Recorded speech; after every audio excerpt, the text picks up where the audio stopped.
Hey, good evening, everyone. Good evening, good evening. 7 o'clock on the dot, and we have quite a number of people coming onto the call. Thank you to everyone who's here on time. Super excited to start this Entrepreneur Summit this week. We'll allow for some more guests to come on. I'm going to give them a minute or two, and then I'm going to quickly go through the protocol for today's summit webinar, and then we'll get started very soon. So guys, give it I'll give it another 2 minutes to have everyone on board, and make sure there's no technical difficulties, and then we're gonna get started. So welcome to everyone, and I'll be back shortly.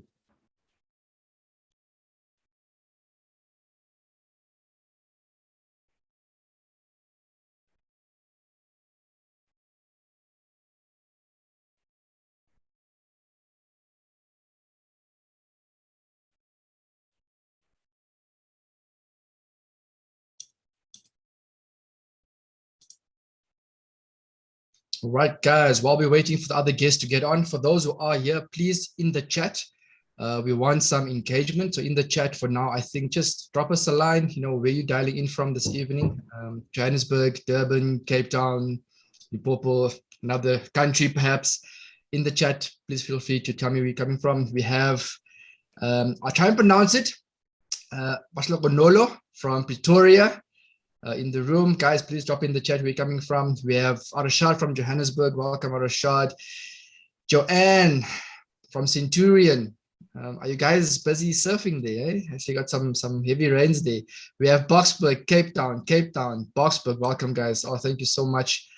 We really enjoy the interaction. Kwachi from Uitenhage, Toko from Johannesburg. Great stuff, guys. Wow, we got quite a number of people on here this evening. Yeah, Bloemfontein, Amanzi Mtoti, Joburg South, welcome Ihsan, Shane from Amanzi Mtoti, Tombi from Bloemfontein, welcome guys. Let's check the time. We're now at 19:02.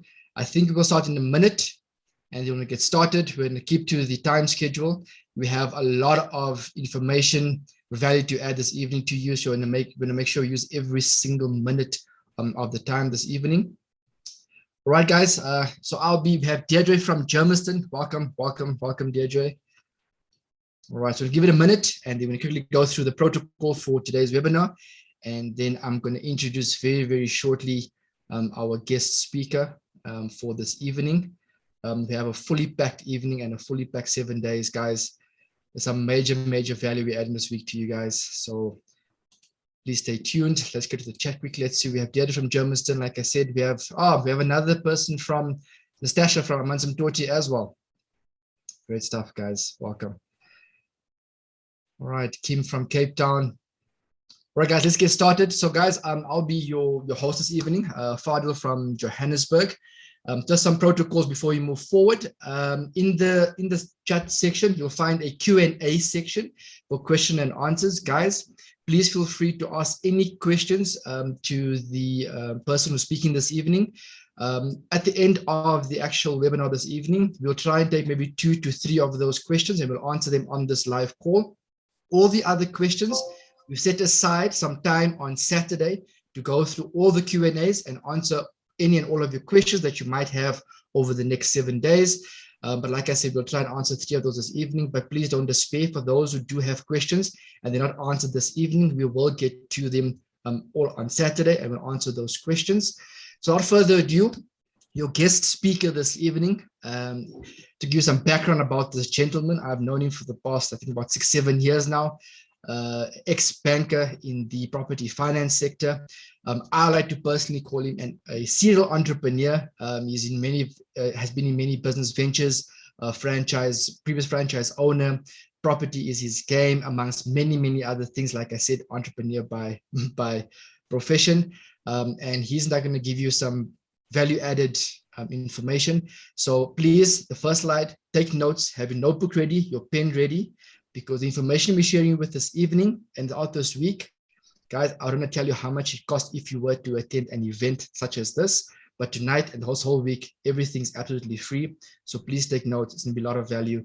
So guys, without further ado, let me introduce to you Mr. Aslam Du Toit. Mr. Aslam, are you there? Are you live? I am here, Fadil. I'm here, my brother. How are you doing this evening? I'm very good. Are you on the beach? Or is that just a very, very good background? Yeah, can you see? I'm at the lifestyle entrepreneur. Lifestyle entrepreneur. That's what it's about.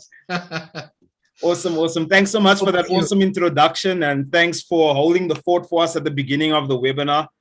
Really blessed to have you as a friend, as a co-host, as a business partner.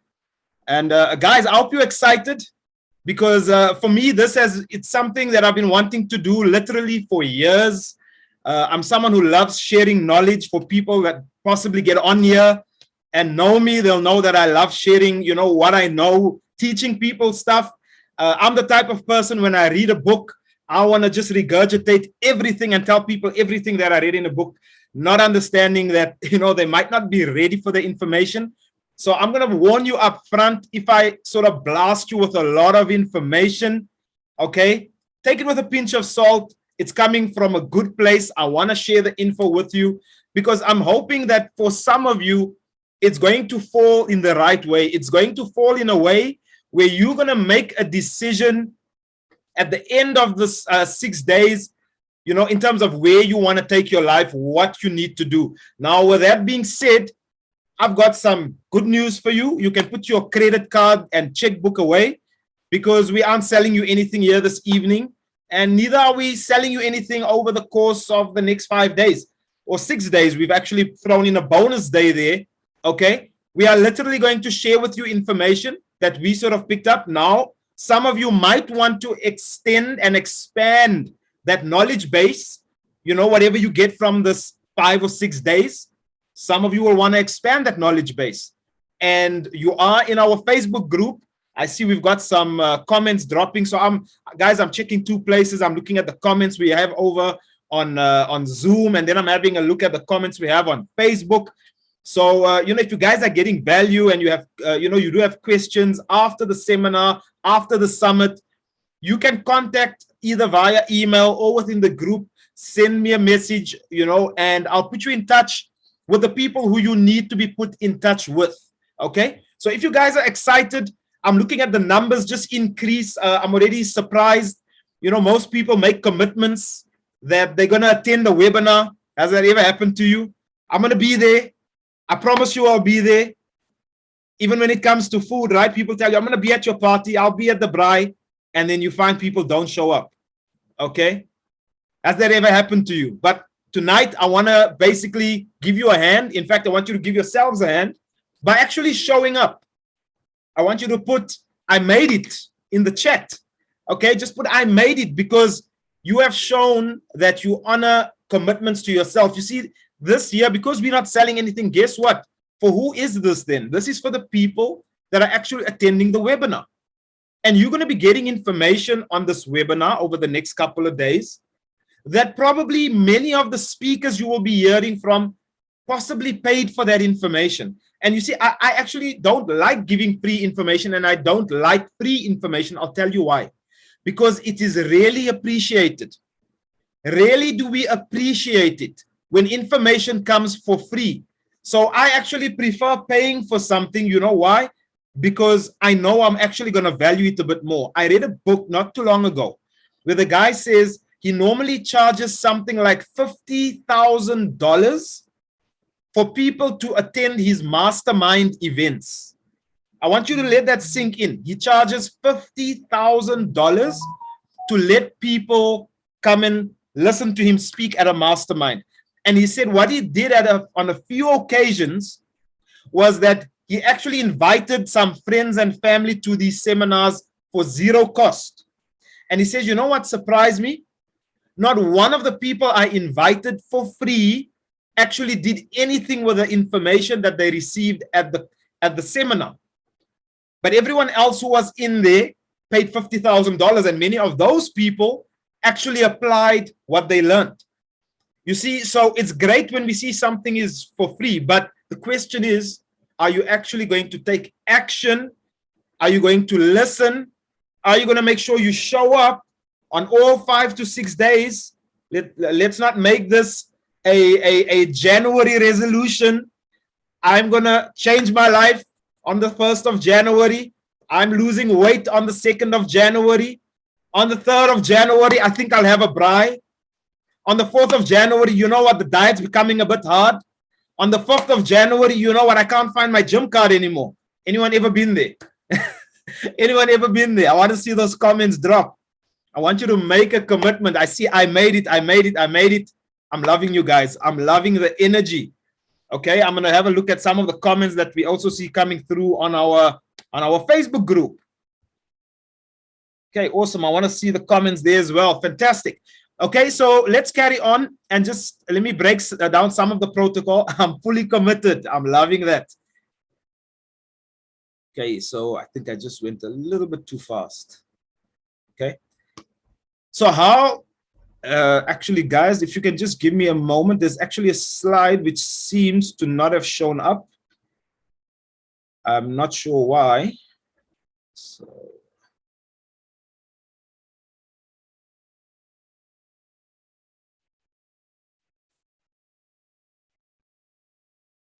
Ah, there we go. Okay, got it.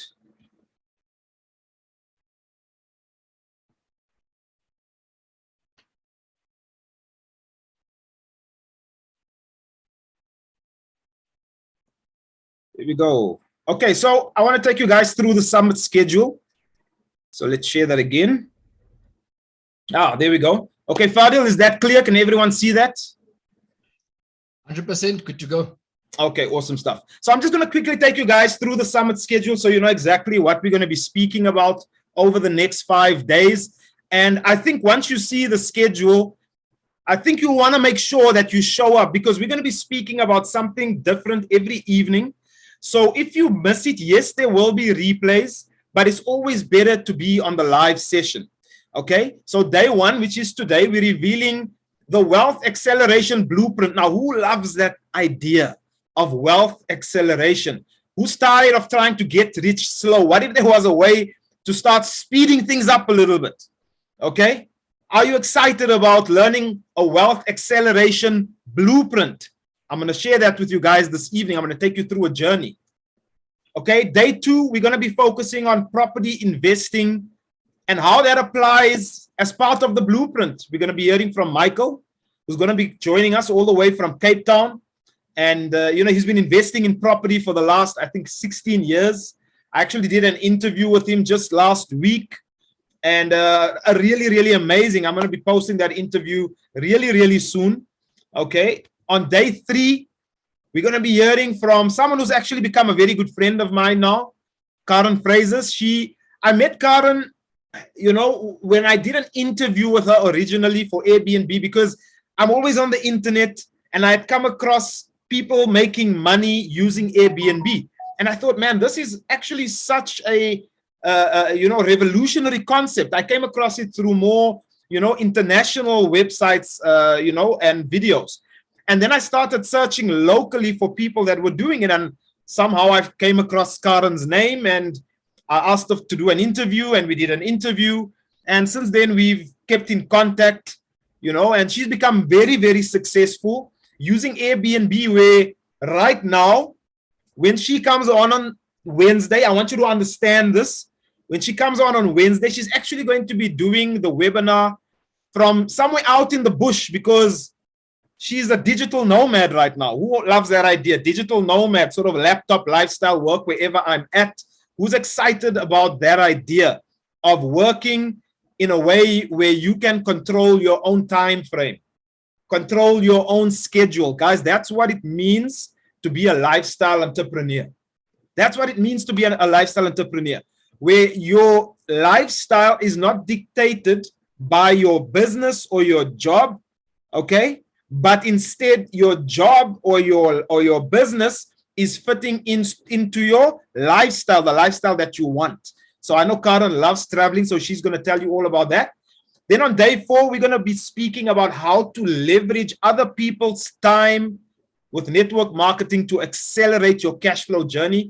with one of my good friends and business partners as well, Jeremy. And then day 5, really, guys, we've saved the best for last, and that's with no disrespect to any of the other speakers, okay? But we wanted to save something special for you at the end, because I know that many people might come for day 1, 2, maybe some of you will pitch up for day 3, but we've got a bunch of people on this call. And here's the awesome thing about webinar systems. When you attend a webinar, it tells us exactly how long you came on. It tells us if you attended every single one of the webinars. So we're going to be able to see who keeps their commitment.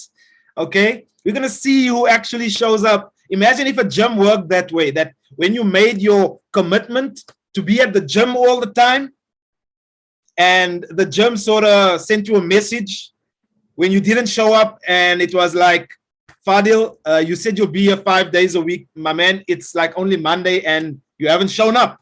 Imagine if the gym sent you messages like that to remind you about your commitments. So we're going to be reminding you about your commitments, all right? Because the webinar platform checks who shows up. So let me rather say we've kept a really, really amazing speaker at the end who's actually going to be joining us from the United States. And this person has built a 7-figure income, dollar-based income, working from home as a mother of 2, which is absolutely amazing. You're going to be learning, okay, how this person did it, how she leveraged other people's products and the internet through affiliate marketing to basically build a lifestyle. I received an email from her just this morning where she said, I want to teach you how to basically build a business where I basically work for like 1 week in the month, and then I take the rest of the month to like sort of goof off. I don't really do anything else because I know I'm making my money already on autopilot through my business that I set up. Who's excited about that idea? It's actually possible. You see, that's what this Lifestyle Entrepreneur Summit is all about. Okay, and then day 6, we're going to close it off, our big curtain call with a Q&A with a panel of speakers, where you'll be able to sort of we're going to take all those questions that you're going to be dropping today, tomorrow, on Wednesday, Thursday, Friday, and we're going to be answering many of those questions and some of the live questions that you possibly come up with, okay, at the end on Saturday. This is why it's important to attend every single day, because you're not going to remember the questions that you basically had on Monday. And if you didn't attend Tuesday, you're not going to know what questions to ask around that, because every speaker is speaking around something different. Okay. So who's committing to be here every day for the next 5 to 6 days until Saturday? Who's going to be making sure? Just say me in the chat if you're committing to basically be here every single day. I'm loving it. I'm seeing all the me's dropping, and Tombi and Linda, Joanne with capitals. I'm loving that. Okay, some names I can't pronounce. Ambi, Iksan, me, Benice, William. If I'm missing your name, I apologize. The me's are dropping fast and furious. I'm loving it. I'm loving it. Okay, so just some important points. Just a little bit of extra housekeeping, and we're going to get into this. Please attend all the sessions to get the most value from the summit. It's what I'm saying, guys. If we're teaching you how to get the perfect body, and on day 1, we're teaching you how to really get toned legs, okay? If you don't show up on day 2 when we're teaching you how to get, a toned midsection, and you show up on Wednesday and, you're sort of doing stuff haphazardly, guess what's going to happen? You're going to end up with a bit of a underdeveloped body. I don't think anyone wants an underdeveloped body. We want to be symmetrical, okay? So we want your growth in terms of this idea of a lifestyle entrepreneur, okay, to be fully formed and symmetrical, okay, and not imbalanced. And to do that, you got to show up. So be on time each and every day. Try to be punctual. We know that things do happen, okay? Take notes, guys. If you don't have a book with you, you want to get a book. You want to get a pen, and you want to take notes, because we're going to be sharing a lot of information. And for some of you, there might be some nuggets dropping, and you want to remember. You remember things a lot better when you write them down. When you write things down, you're going to remember it a lot better. Catch the replays if you do miss one of the live calls. Now, if you are not in the Facebook group, for those of you that are on the the Zoom webinar. We do have the Facebook community as a backup, okay? That if you miss any of the calls live, you can watch the replays. But I must tell you this, that the replays will not be on forever. Every replay, and you'll receive emails confirming as well, all the replays, okay, will be taken down within 7 days of the live call. So for example, we've got today is Monday, so it's the 7th. So the replay that goes up will come down next week, Monday. So whoever missed the call or can't finish the call this evening, you want to be watching it completely before next week, Monday, because it will be coming off the group by next week, Monday evening. Okay, so just make sure you do that. Okay, like I said, all the replays will be taken down. And then you are going to be getting some homework. Okay, we know you're not in school, but we want to make this as informative and engaging for you as possible. So most, I'm not saying all, possibly maybe one or two might not have, but most of the speakers will be giving you some sort of homework to do. And a lot of that homework you'll need to probably post into the group, and we'll be checking who completes the homework because we've got a special prize. Okay, all the attendees that attend every call and do all the required homework will get a complimentary 30-minute consultation with me, and we're going to help them decide on the best way forward, and we're going to see what would fit you best based on what you learned over the last 6 days. Okay, so some of you might resonate more with what Michael said, and you're going to be like, you know what, will that work? How would I go about it? And that's how our conversation would go, and then I'll like sort of put you in touch with him. Some of you will want to go with Karen, right? With what she does. And we're going to see if that's a fit for you. Because remember, personality is everything, right? You want to, whatever you do in life, you want to do something that suits your personality. Okay, one thing I learned from my mentors was instead of trying to improve your weaknesses, rather work on magnifying your strengths. Because when you magnify your strengths, you'll always be a happy camper. But when you try to work on your weaknesses, you're always going to be frustrated and unhappy. So always work in your sphere of you know, work within your strength zone. Let me rather say that, work within your strength zone. Okay, that's the whole idea with that complimentary session. We're going to help you unpack that. So let's get into this. How to create your dream lifestyle using proven business models without the huge setup costs of traditional businesses. That's what you're going to learn in this webinar this evening, and also throughout the next couple of days. Okay, now for many of you, this is probably not your first webinar. You've been on this rodeo before. You've been on tons. Who's been on webinars before?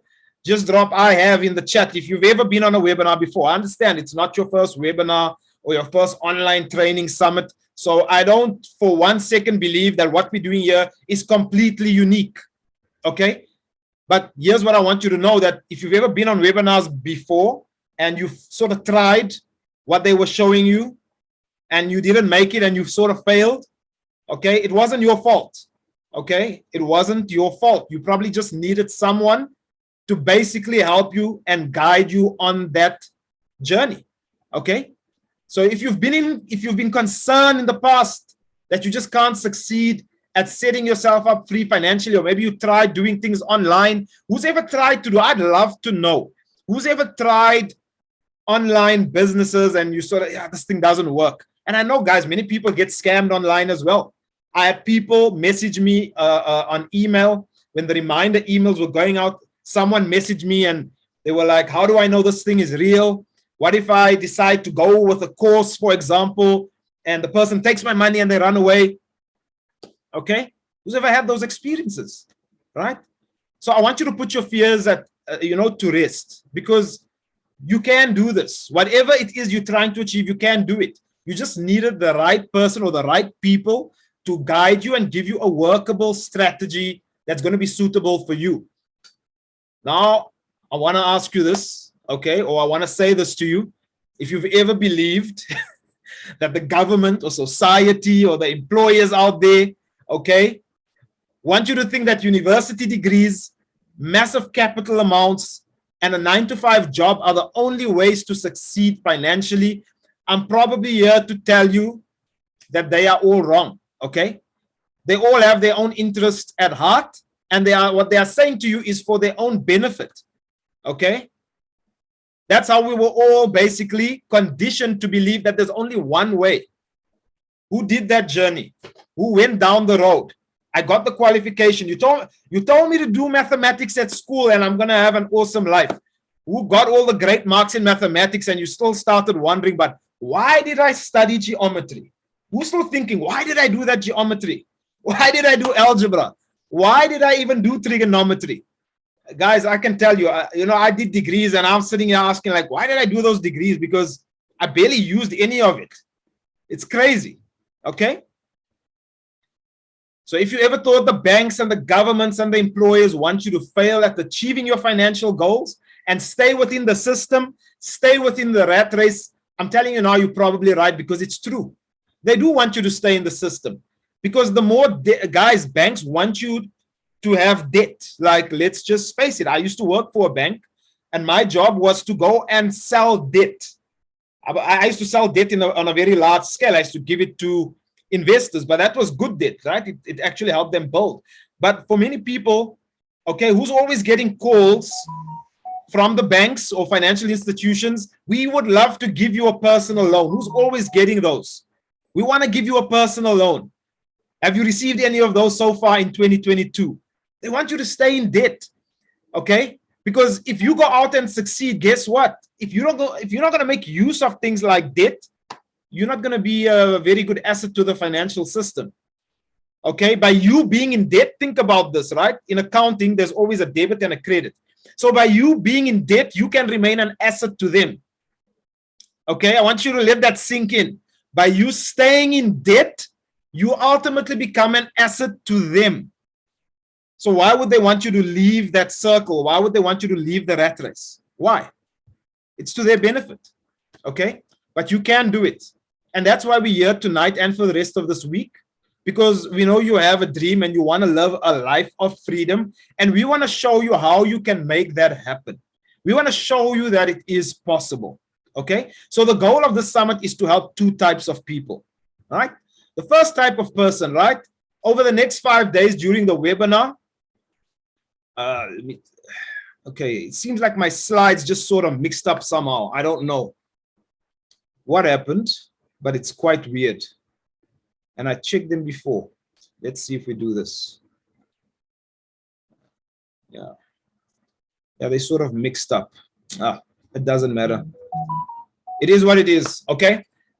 So if you are completely new and you've never tried anything online, the summit is for you, because we're going to be taking you through how you can basically still, learn these skills and basically achieve this life of freedom. If you have tried things online, but you just couldn't figure it out, and you're a bit more experienced than other people, I see a bunch of people have said, yeah, I have, Yvonne, I have, Ntombi, bunch of people have said, I have. Okay, Deirdre, being the university, I currently agree with you 110%, become an entrepreneur at a young age. There we go.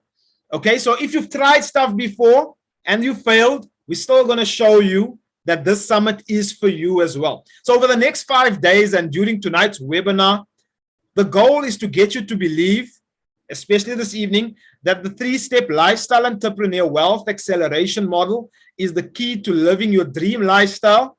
And together with my co-speakers, we're going to show you that the framework, okay, makes it simple for you to achieve your results.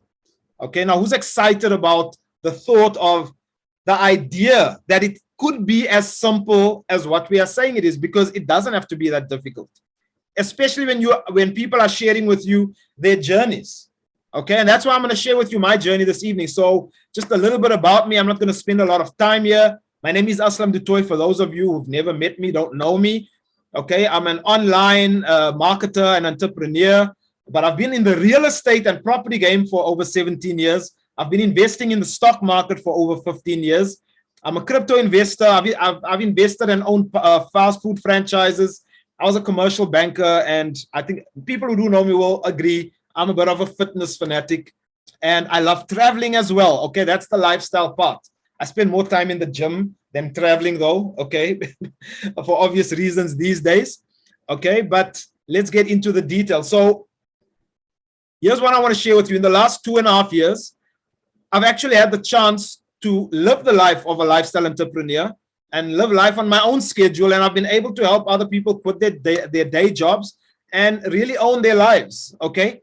We've helped people actually quit their jobs. Okay. Now, if you're on this call and your goal is you want to quit your job, I want you to drop in the chat, fire my boss if that's your goal. But if you're here on this call because you want to just be financially free and you don't mind working at your job, but you want to be financially independent, just put financial independence. Okay, so basically I'm asking you, what is your goal for being here? What do you want to achieve in your life? What are those goals? So start dropping those messages. Okay, oh man, look at that, right? I can resonate with you guys, like really in a big way. Fire my boss, fire my husband's boss, financial independence, awesome. And guys, don't get me wrong, I'm not putting off jobs. I know some people, they actually love their jobs. There's nothing wrong with it. Some people want to resign, okay? But let me tell you this, it wasn't always this way for me. In fact, just a few years ago, I was struggling to figure things out the hard way. While working a conventional 9-to-5, I worked in banking for about 18 years. For 18 years, I was in the corporate environment and I felt like I wanted to fire my boss. I was frustrated with the bonuses. I was frustrated that every year I would work hard and my boss would still get to determine whether my increase would be 1% or 3%. I was upset that he still got to determine whether my bonus would be 10 Rand or 10,000 Rand. And it was just not worth the effort. I was always frustrated.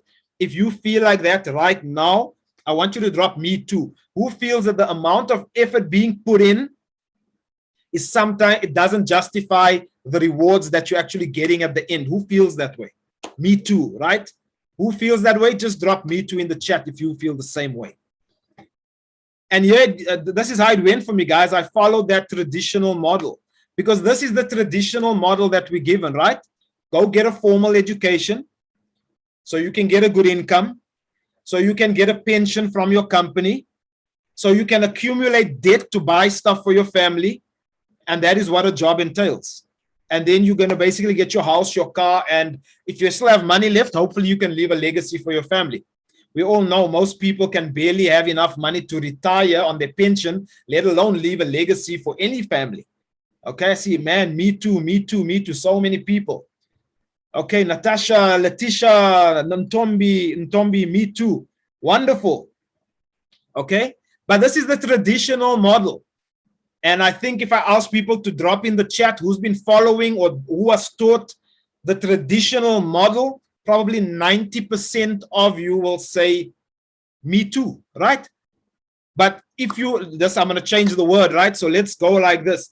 If you were basically taught the traditional model like me, I just want you to drop yes in the chat. If you were taught this traditional model, get your education, go get an income, work for a good pension, then accumulate debt, and that's what you were taught. I was told that's how you do things. Why? Because people taught us to get debt. You know why? Because their salaries could never afford to get the things they want. So the only way to get those things was to go and get it with debt, right? So it made sense. In fact, my dad told me, I'll never forget it. While I was studying and I was doing my BCom degree, he said to me, when you get your degrees, here's what I want you to do. I want you to go and find a job in government because they give good pensions. All right? He said they give good pensions. So go and find a job in government. You should work for government. My dad hates what I do because he doesn't understand what I do. Now, here's the thing. I didn't know anything about investing. I didn't know anything about business or property. Okay? I started my first job at a company called CGIC or Credit Guarantee. And there was a GM who started teaching me or started teaching us some basics about investing in the stock market. So I'm telling you a story that goes back quite a few years now. But this general manager, it's very, very rare that your general manager starts teaching you about how to invest. But I thank this man because he got my mind thinking in a different way from a very early stage. So even though I was never taught these things growing up, yeah, I had this man, he started something called the Learning Organization, and he took all us young graduates at the time and we were the new employees, and he said, come, I'm going to teach you guys some new other stuff that you'll never learn in the corporate world. And he started teaching us about investing on the stock market.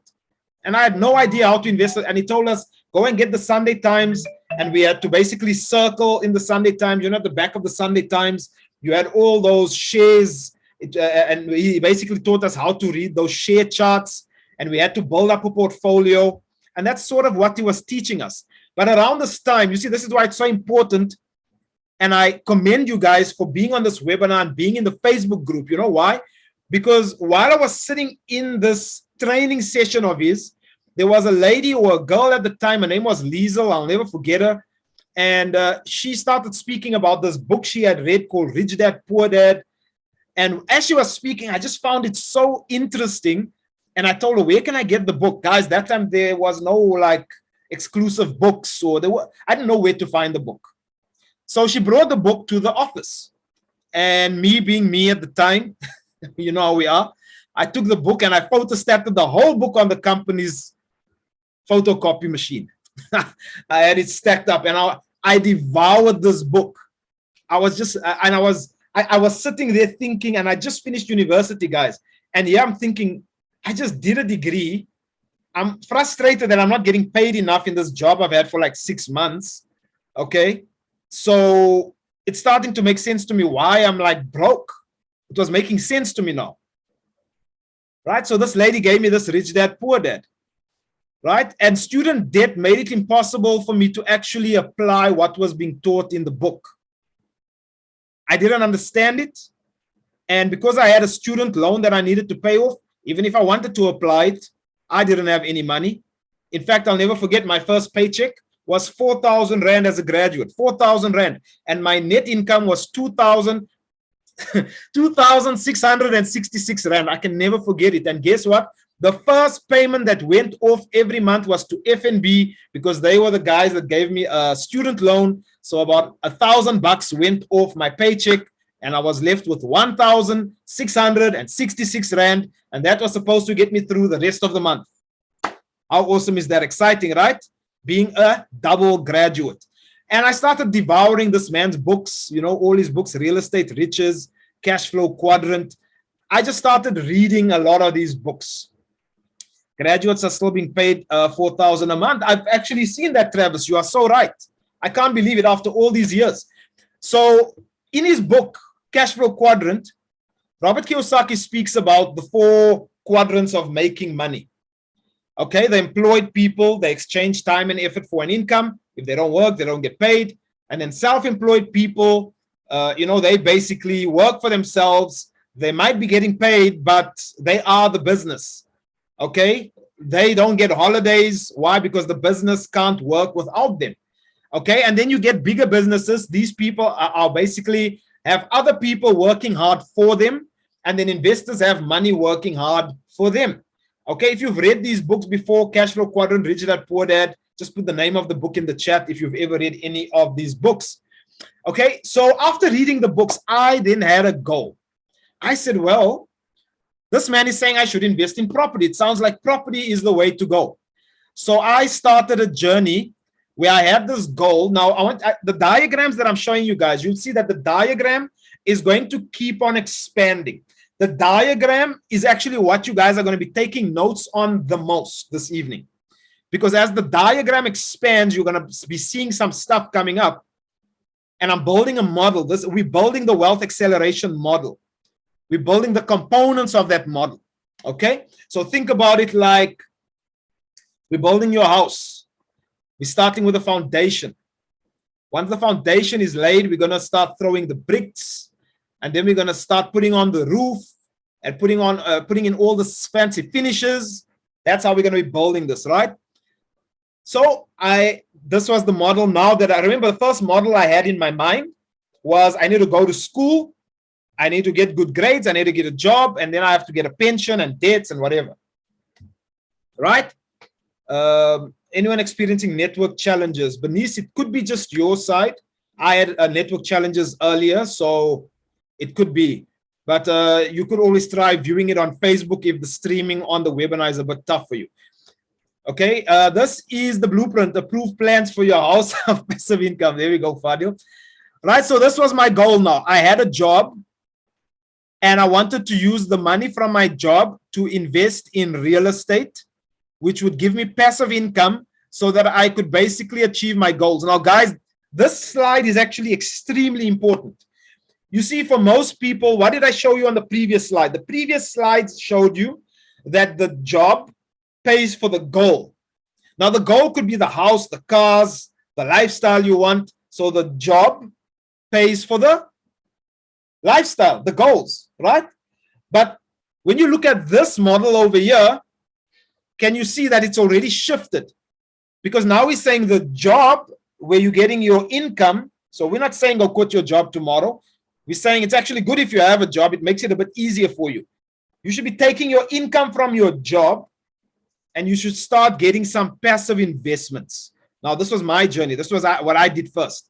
Went out and I started buying some property because I said if I own property and the property gives me rental income, the rental income will pay for the goals.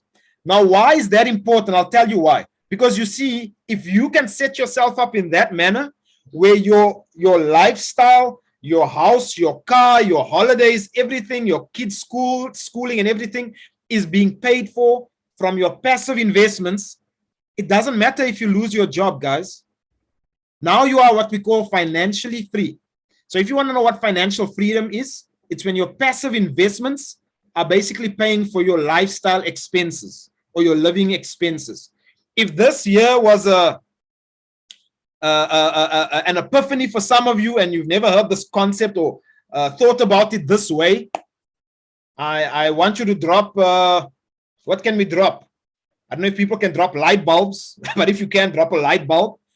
If it's the first time you thought about maybe designing your life in this way, as opposed to having your job pay for your life, what about having your investments pay for your lifestyle? Because no one can then take away your investments, because now it doesn't matter if they retrench you. You are financially secure, right? So that was my first goal. So between 2004 and 2009, I started buying up property. My first one was in this complex out in the West Rand, Vilgeheuvel. Then I bought property out in Rosettenville and Kenilworth. Then I bought, this was Turfentine. Then I bought, that was Kenilworth over there. Then we bought in Braamfontein. That one there was Malbatten out in the south of Joburg. In the end, over that period, I'd accumulated about 10 properties. So I wasn't playing. I was like, I'm going to do what this book says. Okay? If you've been a property investor or you've tried investing in property, just put property in the chat if you've been investing in property. But this is what I was doing. I was investing, and now I had 10 properties that I basically was renting out. And I did this over a relatively short period of time. Okay? Okay, I see Travis says property. Deirdre, Shane, Letitia. Nice, you guys are investing in property. Fantastic. Okay? But then I hit a roadblock. And if any of the property investors like Linda and Letitia and Shane can relate, I don't know what your situation is, but this was the roadblock that I had hit. Okay? I had a job, but my job proved to have limited income potential. And because of the limited income potential, remember, I was using my job and the salary from my job, whatever savings I had left, I was utilizing that money to basically pay for the deposits and the costs of acquiring these properties. And when I started running out of capital, I started bringing in investors. I made them put in some money, right? But because we were using our personal names to buy a lot of these properties, we still hit brick walls. Why? Because now the bank was saying, no ways. You guys can't afford it. Even though we had these properties rented out, the banks didn't view the rental income. So what the bank normally would do, if you have rental property, they still do it, especially for residential. If you're earning 5,000 Rand or $500, whatever it is, I don't know which country, we've got multiple countries on as well. We should have actually asked where people are dialing in from. I know most is South Africa. Okay. But the bank normally in South Africa, what they were doing, they would say, right, 5,000 Rand is your income, but they would only take 2,500 Rand or 3,000 Rand, 50 to 60% of the income, and they would only recognize that portion, but they would take off the full level of expenses. So on paper, to them, we couldn't afford buying more property. So we sort of hit brick walls. We couldn't buy more property now. The only way was we needed to bring in more investors, and I wasn't particularly fond of, I already had a couple of investors, and it was already a headache managing these guys. Okay, it was a bit tough with some, not all of them, with some of them. Everyone, you remember, guys, when you work with people's money, it's different personalities, not your own money anymore. The properties had high debt levels, so there was really no passive income, at least for the foreseeable 15 to 20 years. Why? Because we were taking 90%, 100% bonds. So by the time you pay your levies and your rates and taxes and whatever else, there was barely any money left. We would make like a 200 here, 300 there, but nothing that you could retire on. With that being said, it was making it more difficult to achieve the goals. So there I was, asset rich, but cash poor. So I'm still broke, even though I have all these assets. But then I thought of a cash flow solution. I kept on reading, okay? Kept on reading. And I decided I need a cash cow. Now, I hope you guys are building this out. I hope you guys are building this out. You see, I was learning all this by mistake. And because I was working in the bank, I had one big advantage in the bank. I got to see how my clients, you see, I was a property finance banker. I used to finance commercial property deals for property investors, shopping centers and townhouse complexes, student accommodation, hotels, that sort of thing, industrial offices, everything, you name it, I did it. And what I used to see was every single one of my clients that had property, the property was not where they made their money. The property was where they stored their money. Where they made their money, they had a cash cow, what I call a cash cow. They had something that was pushing out a lot of cash. For some of them owned steel companies. There was one guy that I financed, he owned a wholesaler, massive wholesaler. And when I met him, he had sold a portion of his wholesaler to Cambridge Foods, what's it called? Walmart. Walmart. He sold a portion to Walmart. And they paid him like a huge chunk of money. And he took this cash and he started building shopping centers. And that's basically his investments. He sent me a message last year sometime. I have him on Facebook, just thanking me. And he said, you know what, those loans you did for me, I funded 3 shopping centers for him. He said they all paid off now. So he's got 3 shopping centers paid off and he doesn't need to work another day in his life. But you see, he had a cash cow that was funding those investments for him. So I said, I need to put a cash cow in between this thing. I need to add a cash cow to fund my investments. That's what I need. I need a cash cow so that I can buy the passive investments, so that I can have the goals that I want, so that I can quit my job. And that's what I did. So 2011, my plan changed. Now the plan was I was gonna invest. I decided I didn't know what other business to open. I was still working a job. So I decided I'm gonna open fast food franchises. And I opened some fast food. I opened one in 2011 and the second one about 2-3 years later. So I had 2 ultimately. But this was the plan. I wanted to own 5 of them. And I said, well, those 5 fast food franchises would get me more cash. And then I would take that cash and I would buy lots of these blocks of flats. And when I have lots of blocks of flats and I have all these people paying me rental, what do I get to do? I go sit on the beach. That was the goal. Who's got that goal? Who's got that goal? I want to have blocks of flats, lots of tenants, and then I can go sit on the beach and collect my rental. Okay? So my plan was property investment. Bongiwe says me. Okay? But then my cash cow started generating or started having problems. Right? So the problems were not ending, guys. That's why I told you. You're going to learn about the journey over here. I was learning things as I was going along. And the good thing about you guys being on this call, for those of you especially that are possibly younger, the good news is you're going to be able to avoid a lot of the mistakes and the journeys that I had to go on and other people had to go on by being on the seminar. Okay? My cash cow started giving me problems. Okay. Firstly, when you're setting up a business like that, it's a traditional business. It has high setup costs. There's absolutely no lifestyle with that type of business. I remember going on a holiday with my wife. She was managing the two shops now that we had. We had fish and chip company franchises. That's what we owned. Okay. And she was sitting on the hotel room bed, paying the staff, ordering the stock, sorting out problems on the phone. We were in Durban at the time, and it just wasn't a holiday. And when I saw that, I said, this is not what I had in mind. Okay. And the income potential was actually a lot lower than I expected because there are high running costs with businesses like that. And then we had staff issues. I can't tell you how many times staff just wouldn't pitch up on our busiest days. We used to have people quitting all the time. I'll never forget. Man, I'm going to tell you one thing. No one works harder than females. So I want the females to give themselves a hand. I saw this firsthand. We had opened up a shop and we were so busy. It was a Friday and we had some guys coming in, or there was one guy, two guys that worked. One guy, he stayed, and I had 4 or 5 ladies working in the kitchen. And this one guy, it was so busy, he packed up and left. He didn't even want me to pay him. He was like, "No, dude, I can't do this work." And these ladies, like, they worked. My best employees in all that time were the females. Those ladies could work. So ladies, hats off to you. No one works harder than the ladies, right?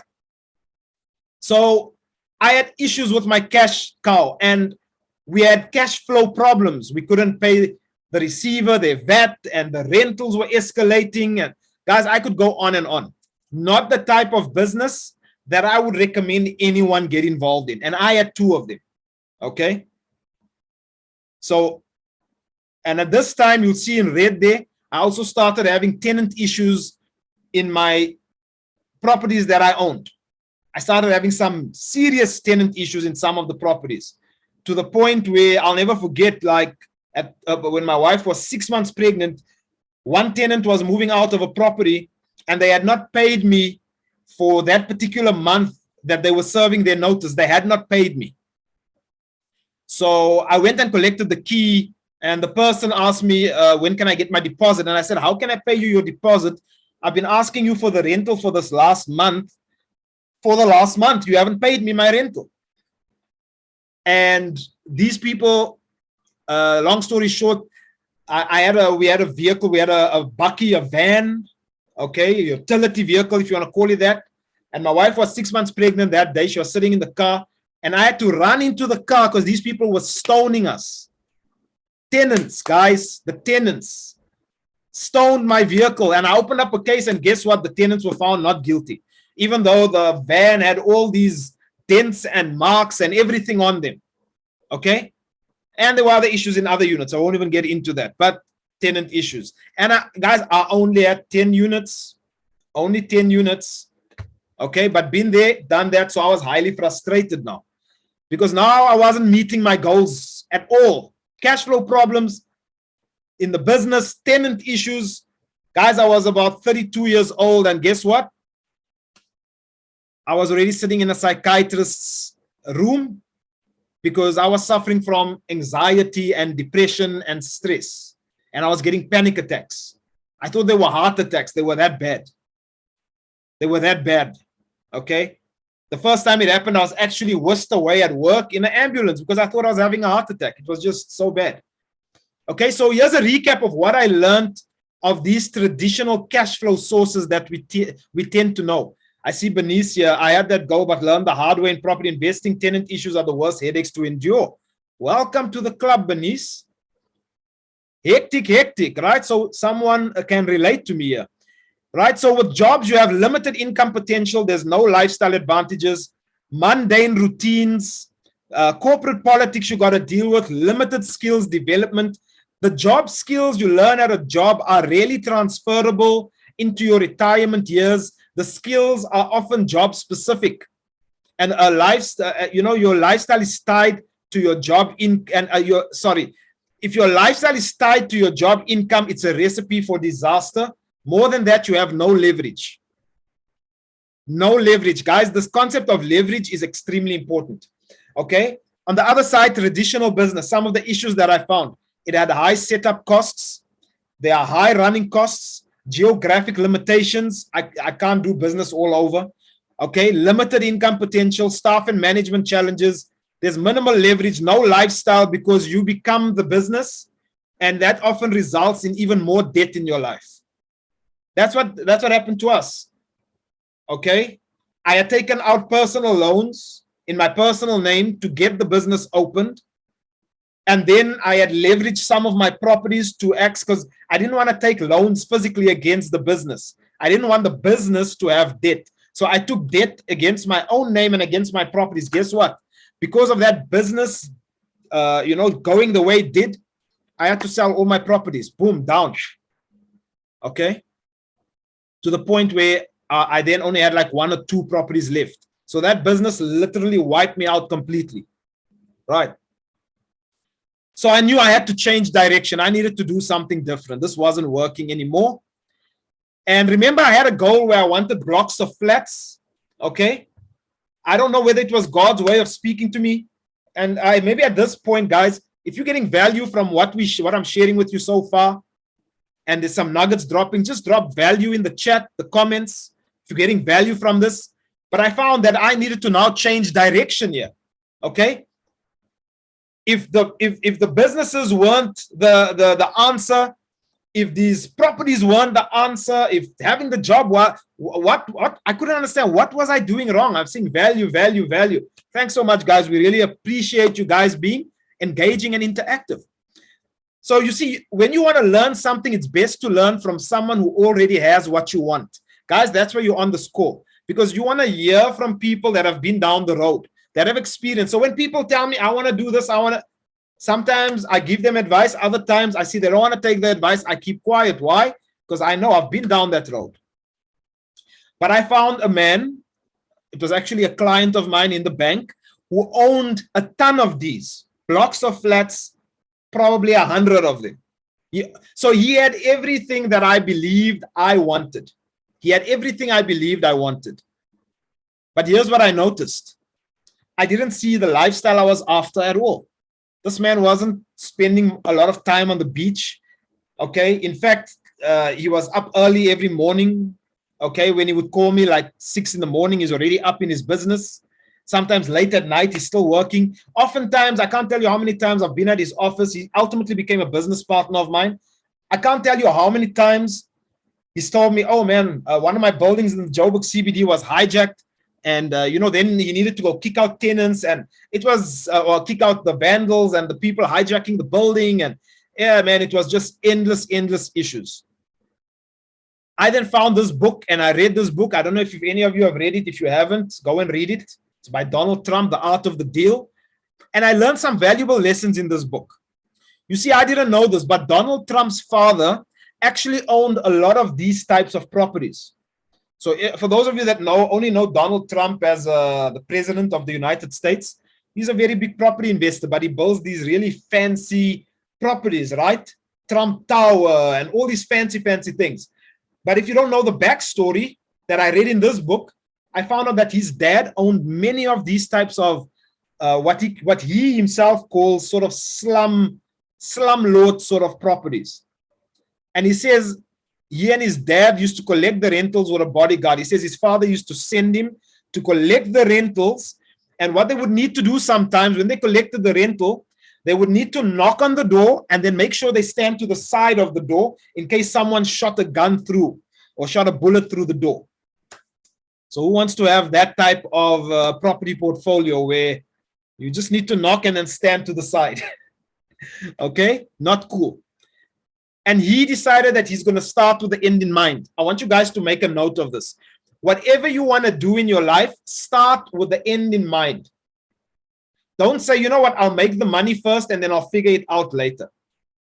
You see, when I was opening my fast food franchises, I wasn't thinking with the end in mind. I didn't foresee, if I had actually sat and thought about what owning a fast food franchise would be like, I would have understood that it wasn't a bed of roses. I would have understood that it requires a lot of work and it takes away your lifestyle. So he started with the end in mind. Here was his goal. he decided to rather go for high-end property development.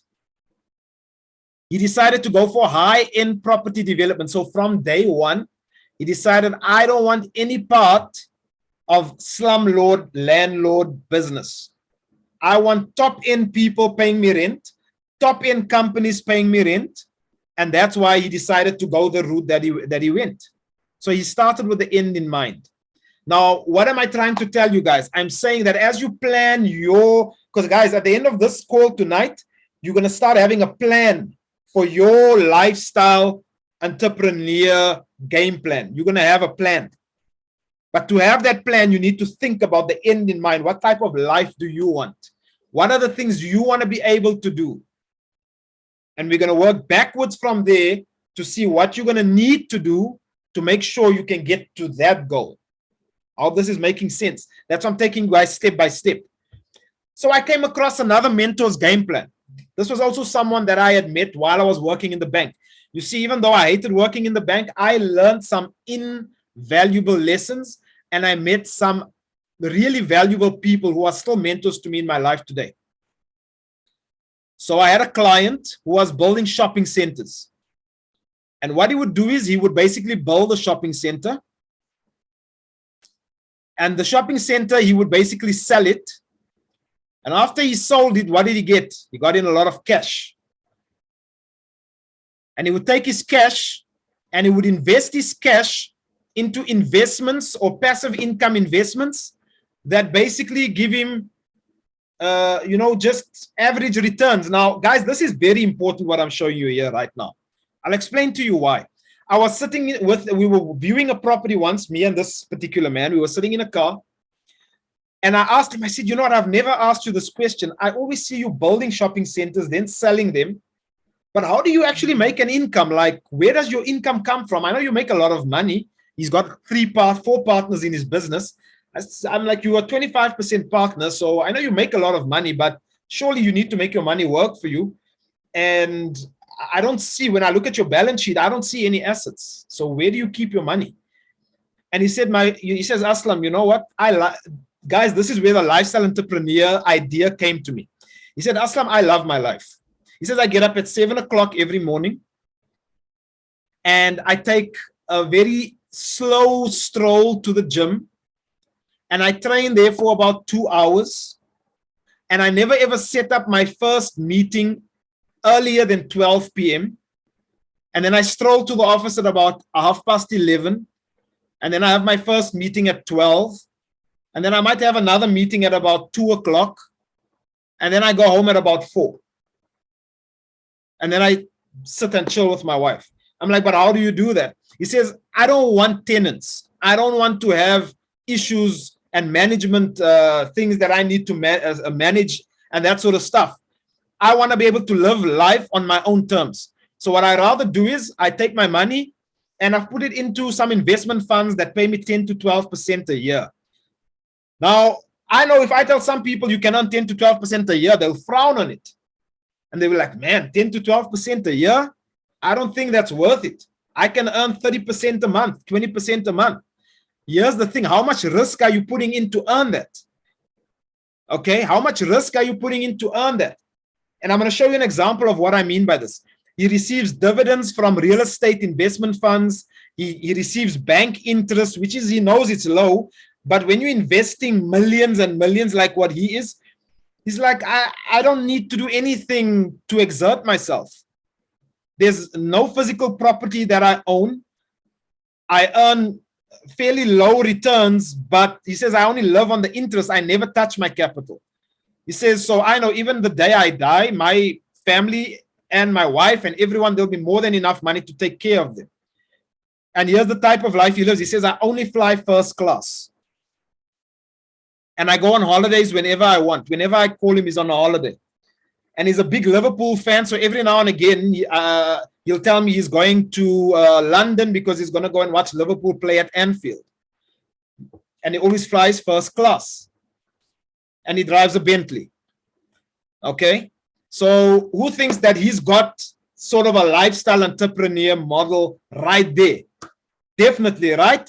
So I was like, man, I need to somehow do what this guy does. But the thing is, you must understand that if you want to build shopping centers or property development, it takes a long time to execute property developments. Retail center development can take 3 years from start to finish. And between that period, you're spending money, you're not making money. And there is cash that needs to be outlaid. So once again, you need to find investors. So I thought, you know what, I'm going to take his model somehow, but I'm going to apply it in my own way. I'm going to try and like sort of do it my way. I don't have the knowledge he has. I don't have the funding he has. I don't have any of that. I'm going to work with what I have, which is my brain. So I had a cash cow model refocus.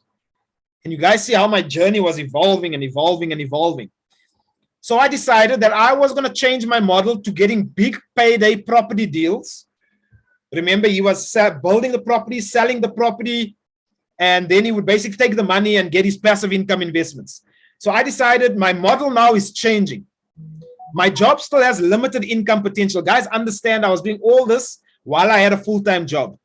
No wonder I was stressed. Okay, but I decided big payday property deals was going to be my model. That was my next bright idea, right? And I found big deal number one. I found a property in Northcliffe on Bayers Nordia Drive. Surprisingly, I found this property on Property 24. I found it on the internet at work while I was browsing the internet. And I saw this property, and the asking price on the property was 9 million rand. Now, I was working in the bank. Does anyone here for 1 second think that I had 9 million rand to buy a property? But I looked at this property and I thought, this thing looks like a dog. But it's in a great location. It's on Bayers Nordia Drive. It's in Northcliffe. It's on a main road. It's got great exposure. Now, if you had to scroll through Property 24 or private property or any sort of property website and you saw there 9 million rand, who would have just said, nah, not for me, I don't have the money? Who would have said, I don't have the money? And you would have just killed it right there. Just drop, I wouldn't even look at it or whatever. Just drop in the chat. I want to see some engagement. I want to see, okay, what you guys have to say on that, right? So if you were browsing and you went out looking for property and you found it was a couple of 100,000 millions, whatever, would have just like killed it right there and said, I'm not even going to bother with this. Scroll past, definitely. Scroll past, not even 3 mil. Puff and pass, me. Okay? Hell no, 9 million will not bother. So I'm going to tell you guys a story. Trevor says, I'm Johnny Walker, I just keep walking. Wouldn't bother, right? So I looked at this thing and I thought, man, this property, I like the location. So I called the agent. I actually picked up the phone and I called the agent. Guys, I didn't even have 1 million rand in my bank account. I didn't even have 500,000 in my bank account. And here I am calling this property agent about this 9 million rand property. And the property agent says, yes, it's a brilliant property and blah, blah, blah. And he tries to sell me. So I say, okay, no problem. So I approach some people and I'm like, you know what, I approach actually the guy that I told you about earlier. And I approach another guy who was with him and I tell them, I want to put an offer in for this thing. So we decide we're going to put an offer in at the time for 7 million rand. I don't have the money, guys. I'm signing the offer. And I sign an offer to buy this thing for 7 million rand.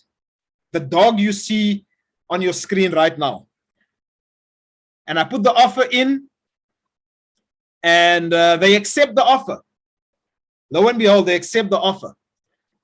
And eventually I go into this building and man, what I saw inside the building, you would not expect to see in Northcliffe, like at all. At the back, where they didn't allow us to go in at first, before we put the offer in, they were like, no, people are busy working there, you can't go there. We found that the property sort of had other vagrants in it, and it was just a nightmare. So here we are, but we won the building because we believe, no, this building should be worth more. Because it wasn't just the building, it was the piece of land right next door to the building. And anyone who knows Northcliffe, next to Northcliffe Corner will know this. There's no land on Bayers Nordia Drive. So to me, the fact that we were getting this piece of land as well, to me, it was a bonus. I still felt we were getting a good price. Okay, 7 million. And as things would happen, we then find out that the owner of the property had no right to basically sign the offer. We started getting these attorneys calling us, and they're telling us your offer is not valid. This property is actually, it was repossessed by the bank, and the owner has no rights to sell the building. So your offer is null and void. So I set up a meeting with the bank who is repossessing this property, and they plan on putting this thing on auction. And we meet with the banker, myself and this other partner of mine, and he and I, we don't even have 7 million. And they say, we say to them, look, we want to do this deal because we thought we'll take this building, just to, so you guys know, we thought we'll take the building, renovate it into shops and flats on the top. That was the idea. And we would add another level, and we would basically have some, like, we just had a really nice idea at the time. And they were not willing to hear anything. And they said, no, we're not happy. We are going to take this thing to auction. Now, guys, at that point, I promise you, I felt like crying because, man, I worked so hard on this deal. Like, I put so many months of work into this thing, and now they're just taking it away. The world is unfair. Who would have just thought the world is unfair, right? So here's what happens. We go to auction. I can't go for the auction because I'm working a job. And I'm wishing I could go for the auction because I want to see what's happening at the auction. And I'm waiting patiently for my business partner to call me to tell me what happens at the auction because he decided he's going to go and bid for the property as well. And I'm waiting with bated breath. And he eventually calls me and he says, Aslam, I got to tell you something. And I'm like, what is it? He's like, well, we got the building. And I'm like jumping up and down. I'm like, yes, we got the building. We got the building. He says, but that's not the best part. Nobody else put in an offer, so we're getting the building for 5 million. We don't have to pay 7 million for it anymore. How's that? From seeing it for 9 million, offering 7. Imagine if I didn't make the phone call. Now they tell us now we're getting it at 5. I'm telling you, the bank was probably pretty peed off that they didn't accept our 7 million offer when we offered it to them, because now they had to take our 5 million rand offer. How crazy is that? So here we're getting this building for 5 million rand. There's one catch though, because now it's an auction. With auctions, you got to put down a 10% deposit within a certain amount of days or whatever, certain amount of time. We don't have 500,000 rand. We don't have the money. Who would have thought right then it's curtains, no money? Would have said, nah, this is curtains, deal done. It's finished. It's over. Okay, because we can't perform. And if you can't perform on that, you can't do the deal.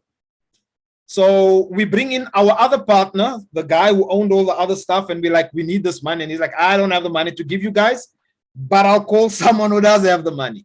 And he gets the money for us, 500,000, boom, the money gets paid. 0 out of our own pockets. We just bought a 5 million rand property. But now we need to find a way to fund the balance. We need to find a way to fund the 4.5 million. Now, I don't want to take you guys through this. Took a while. Like, this was not a period of months. It eventually took us quite a while, which I'm going to reveal in a moment. But what happened was we tried looking at plans of redeveloping it, putting units, turning it into, we were going to put a club at the top. We had so many ideas.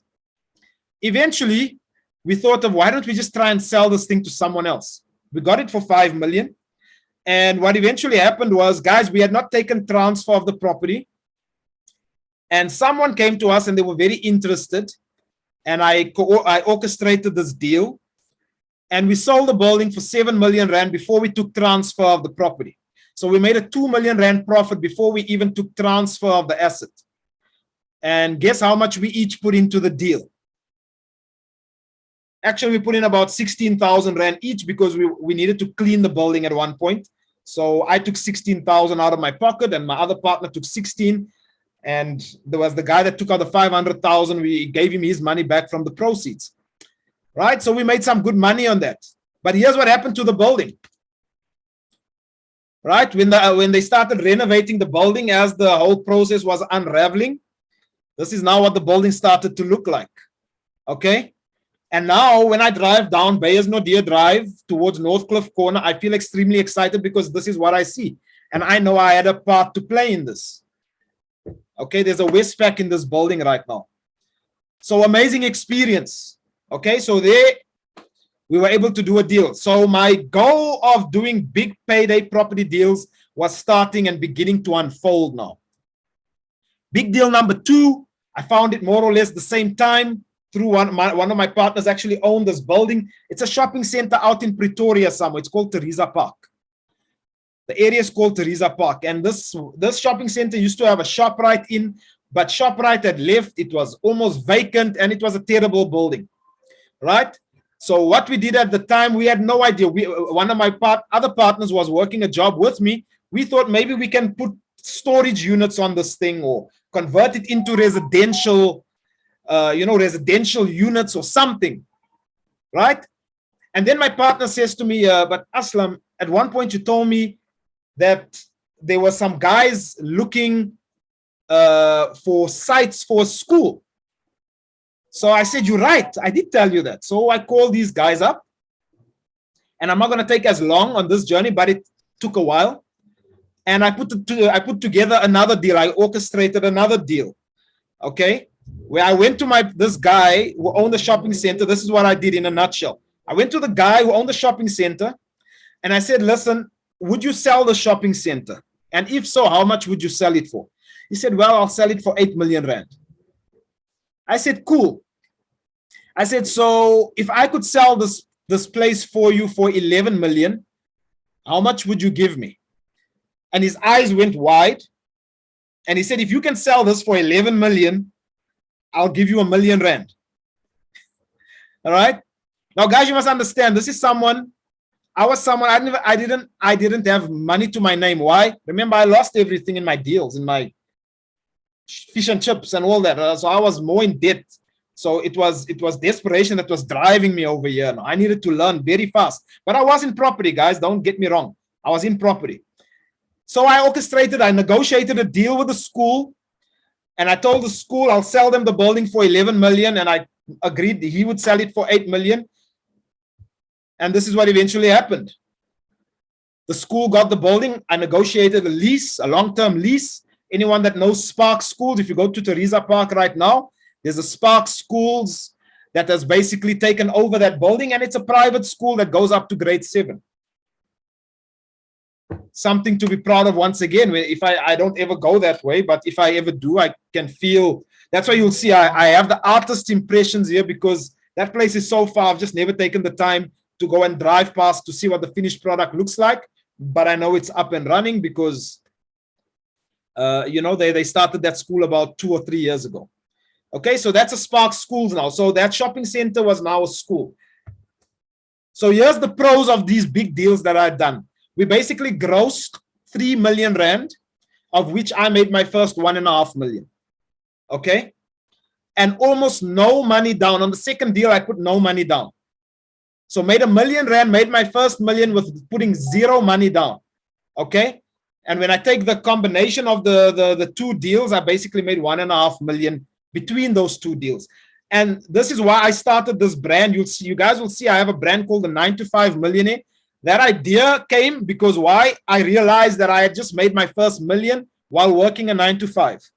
So it's possible to make 1 million while you still have a 9 to 5 job. But how prepared are you to go down through the journey and to take action? Here's the cons. It's not all a bed of roses. It took about 24 months before seeing any cash flow on those deals. Okay, it required other people's capital. It was a very stressful experience.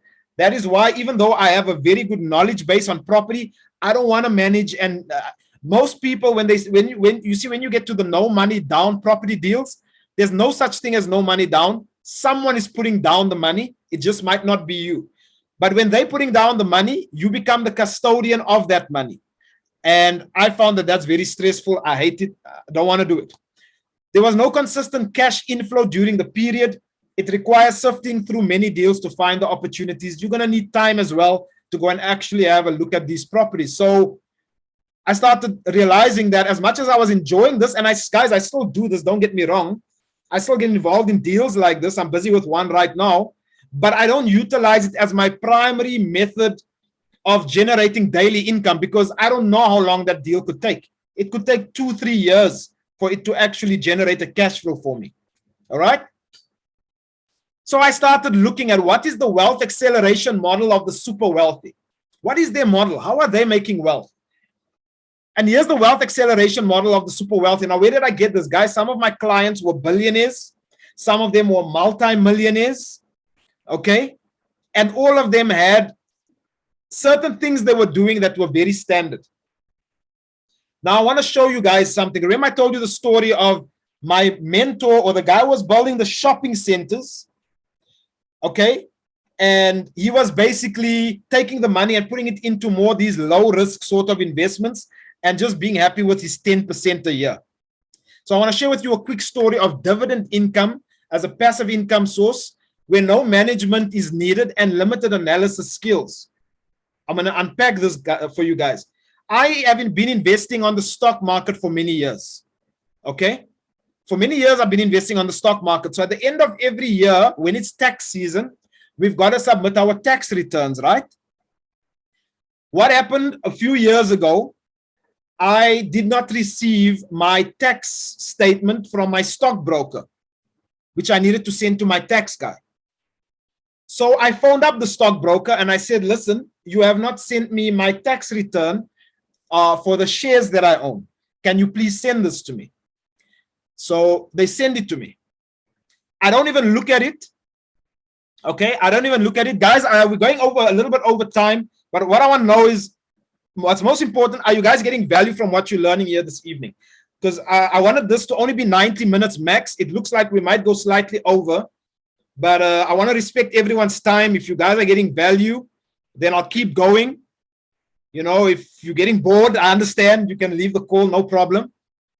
Okay, but okay, so a lot of people are saying keep going. Okay, awesome, awesome. I'm so glad you guys are getting value. Okay. So what basically happened was I asked my stockbroker to basically send me my tax stuff, my tax information. So they sent it to me. But when they sent it to me, I didn't even open it. I just downloaded the attachment and I sent it straight on to my tax guy. And my tax guy 2 days later calls me and is like, Aslam, my friend, you have a very big tax bill to pay this year. And at first I thought this guy was joking. And I'm like laughing and I'm like, what do you mean? And he's like, no, man, you made a lot of money last year. Congratulations. And I'm so confused. And I'm like, what is this guy talking about? He's like, no, I see you made like 4 million in dividends. And I'm like, what? What are you talking about? And long story short, when I went and looked at the statement, the stockbroker had sent me someone else's stuff. They sent me someone else's tax statement for the year. And I was like, oh, crap. But it was such a... So, guys, I've taken out the names and whatever. So I'm just showing like screen. These are actual screenshots from that particular statement. And I've just taken the rest of it out. But this is the dividend income as it appeared on that statement. So that first number there, 2 million, applied to it. It basically represented local dividends that had been collected. And the other one, 1.92 million, represented, what do you call this? Foreign dividends that were basically collected. Okay. So someone out there basically has 4 million rand in dividend income that they basically collected.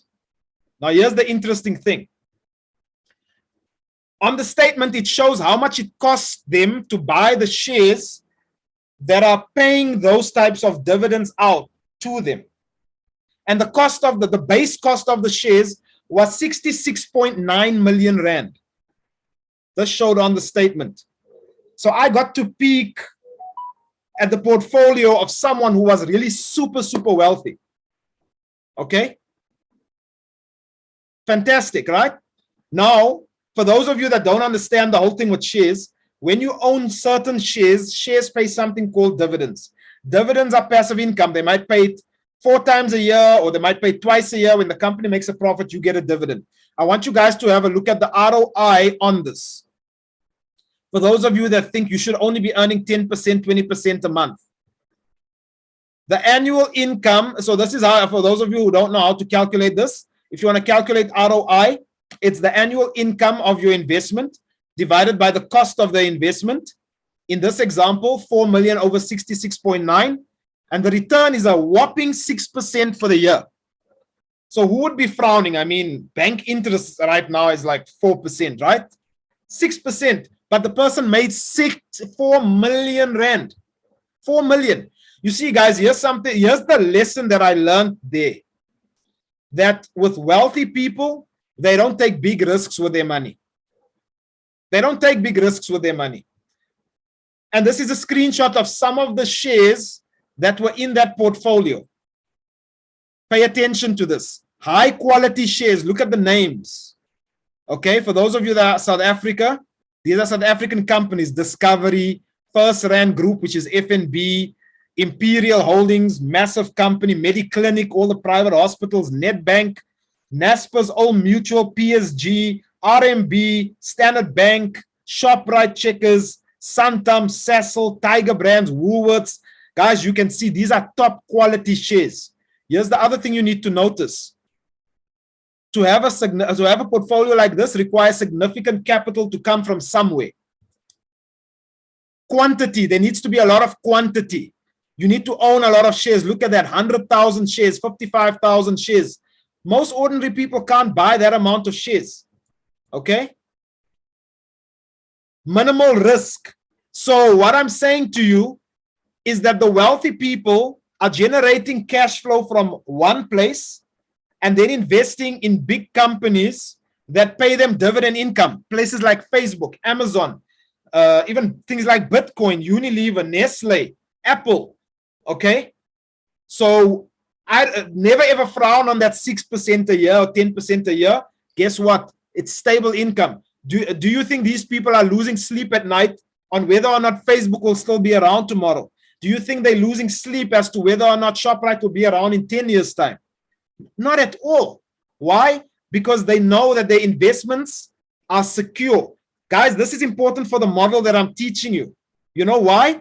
Because when you're building your lifestyle, and your house and your car and everything you're working for, okay, is being paid for by your investments, don't you want those investments to be solid? Because if they're not solid, guess what? Our whole life is then not stable. Why? Because now you have to worry whether you're going to get a good return or not from your broker, or whether you're going to make enough money, you know. But if you've got solid investments and they're less risky, so there's the lesson: less risky or minimal risk investment, but quality investments.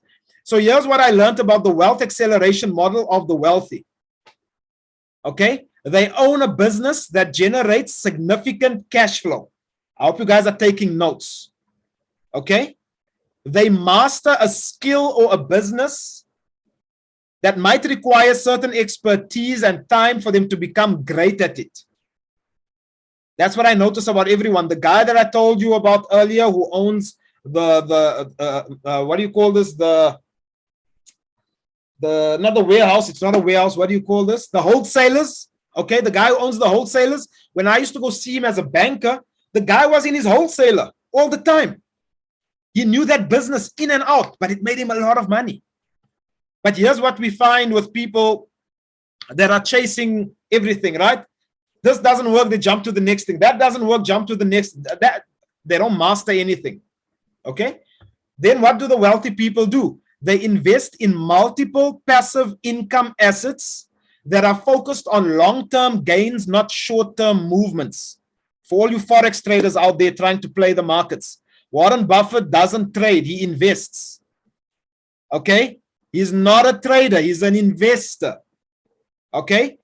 And when you're an investor, guys, tell me something. How much of skill does it take to buy a Facebook share? How much analysis do you really need to go and check your trend lines on the Facebook share if you know that Facebook's going to be around for the next 50 years? Do you really need to worry about that?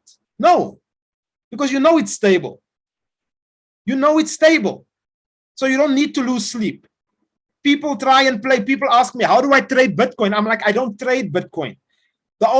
people that trade Bitcoin are people looking for a quick buck, and they always lose because Bitcoin is it's too volatile to trade profitably all the time. You might win today, you might win tomorrow, maybe next week, but sooner or later, Bitcoin gonna catch you, my friend.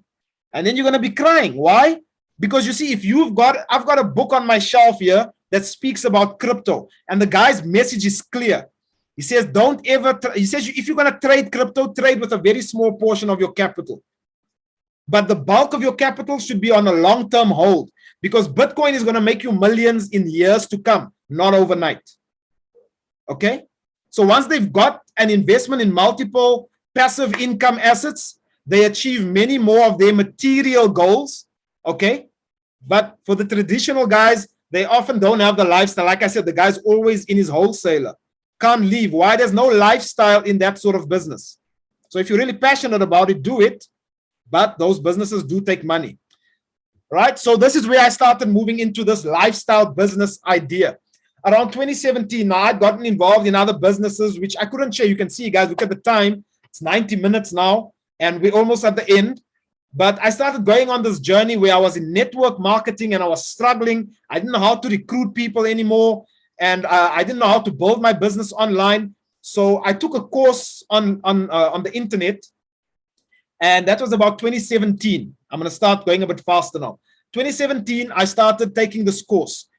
And it was taking me months and months and months, and I couldn't figure this thing out. But the picture I'm showing you is very relevant. Why? Because in 2018, December, I was literally sitting in Cape Town on the beach, exactly where you see me sitting. And that was me actually checking my phone at the time. My wife was taking photos of me. And I was checking my messages on the phone that day. And one of the messages that came through was this. I realized I was sitting on the beach, and this online business I was trying, so I was doing online marketing and stuff. And I'd learned to do some things online. I was basically getting paid. I got paid $238 on the 13th of December 2018, and there was $18 that came on the 12th of December. But guys, the amounts is not what is significant. What's significant is I was sitting on the beach, and my lead generation business, online business, was generating leads automatically. And these people were going into my funnel, and they were going through the funnel, and they were buying the product. And I had made some money here from people that had bought the product. And this is when I had a light bulb go off in my head, another light bulb. And I was like, I made this money while I was literally sitting at the beach. Who likes this idea? Ever heard of beach money? That day, I actually experienced it. That December 2018, I actually experienced beach money while I was sitting on the beach. And I thought this was powerful. Now, guys, for those of you that are in network, this was not network marketing income. This was a funnel, online marketing funnel that I had put together. Okay? And it was making me money. So here's what I had learned from starting that journey in 2017. I invested in myself to learn a new skill. That was the starting point. The setup costs were so low versus my fish and chips, where I was barely pulling out any money. I learned how to build my brand. You see, one of the things I was learning in network marketing, they were teaching me, a lot of the previous mentors were teaching me that my network marketing company was my brand. But I didn't know it wasn't my brand. So that's why these days and people don't seem to understand this concept when I teach them that your network marketing company is not your brand. You are your brand. Okay? So I learned how to build my own brand, the brand of Aslam. So you need to build the brand of Toko or Ambi or Deirdre or Fadil or Benice or Joanne. You need to learn to build your brand. That's your business. That's how you become a lifestyle entrepreneur. I had geographic flexibility. That's what I realized about this business. So as I was coming up with this lifestyle business idea, I realized one thing. The business has to be online, because that's the only thing that will give me geographic flexibility. It has low running costs and no staff. So I don't have to worry about someone not pitching up to work.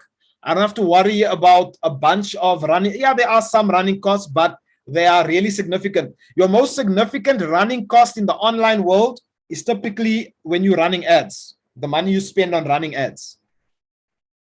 And I didn't even need to sell my own products. Guys, the money that I made, I wasn't even selling my own product. I didn't even have to create my own product. You guys are going to be learning about this concept of not selling or building your own product on Friday. Okay? That's what affiliate marketing is. I was an affiliate. So, this is what I realized. I need to master how to build online lifestyle businesses. That was my realization. If I want a laptop lifestyle, I need to master how to build online lifestyle businesses. And this is basically what it started doing for me as I was learning these skills. Okay, I'm an affiliate in about 2 companies. Okay, once again, not network marketing, affiliate marketing, completely different animal. And within one particular one, I was constantly hitting the leaderboard for generating leads. And here's the best part. Imagine if you were generating leads for your business and you were not even private messaging people. Who's ever tried to get business, but to get business for your online business, it's like you have to inbox people. Hey, my name's Aslam. I see you look really sharp. You look like a motivated guy. I have this business opportunity. Just thought I'll check if you're interested. If not, no problem. Who's ever used that line?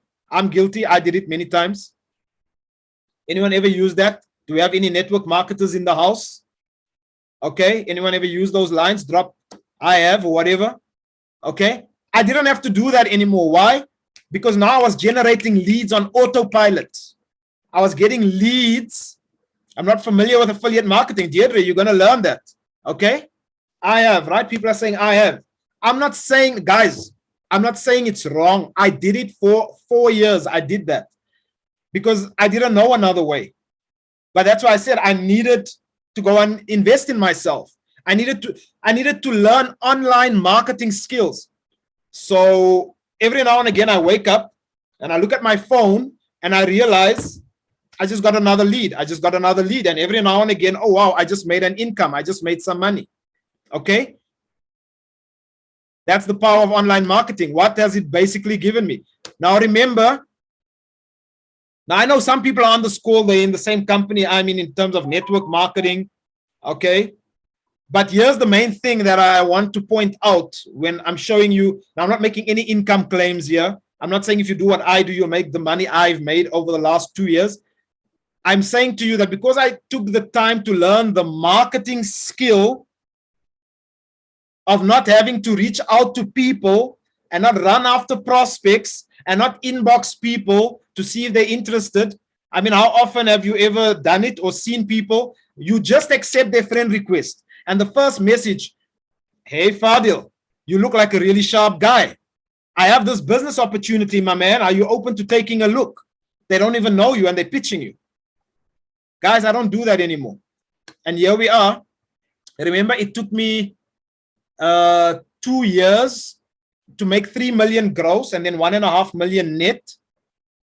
Okay, but with a lot of stress. And here I was able to basically do 3.9 over 4 million rand in the last less than 2 years, 21 months, by applying these online marketing principles. And the lifestyle benefit is, this is why I've been able to spend time in the gym, okay, and still get paid. Why? Because I took the time to learn the skill. But you see, most people don't want to learn the skill. They only want the result. They only want the result. I want the six-pack, but I don't want to eat healthy. I want the six-pack, but I don't want to exercise. Can you relate? Guys, if you don't mind, I just want to take a sip of water.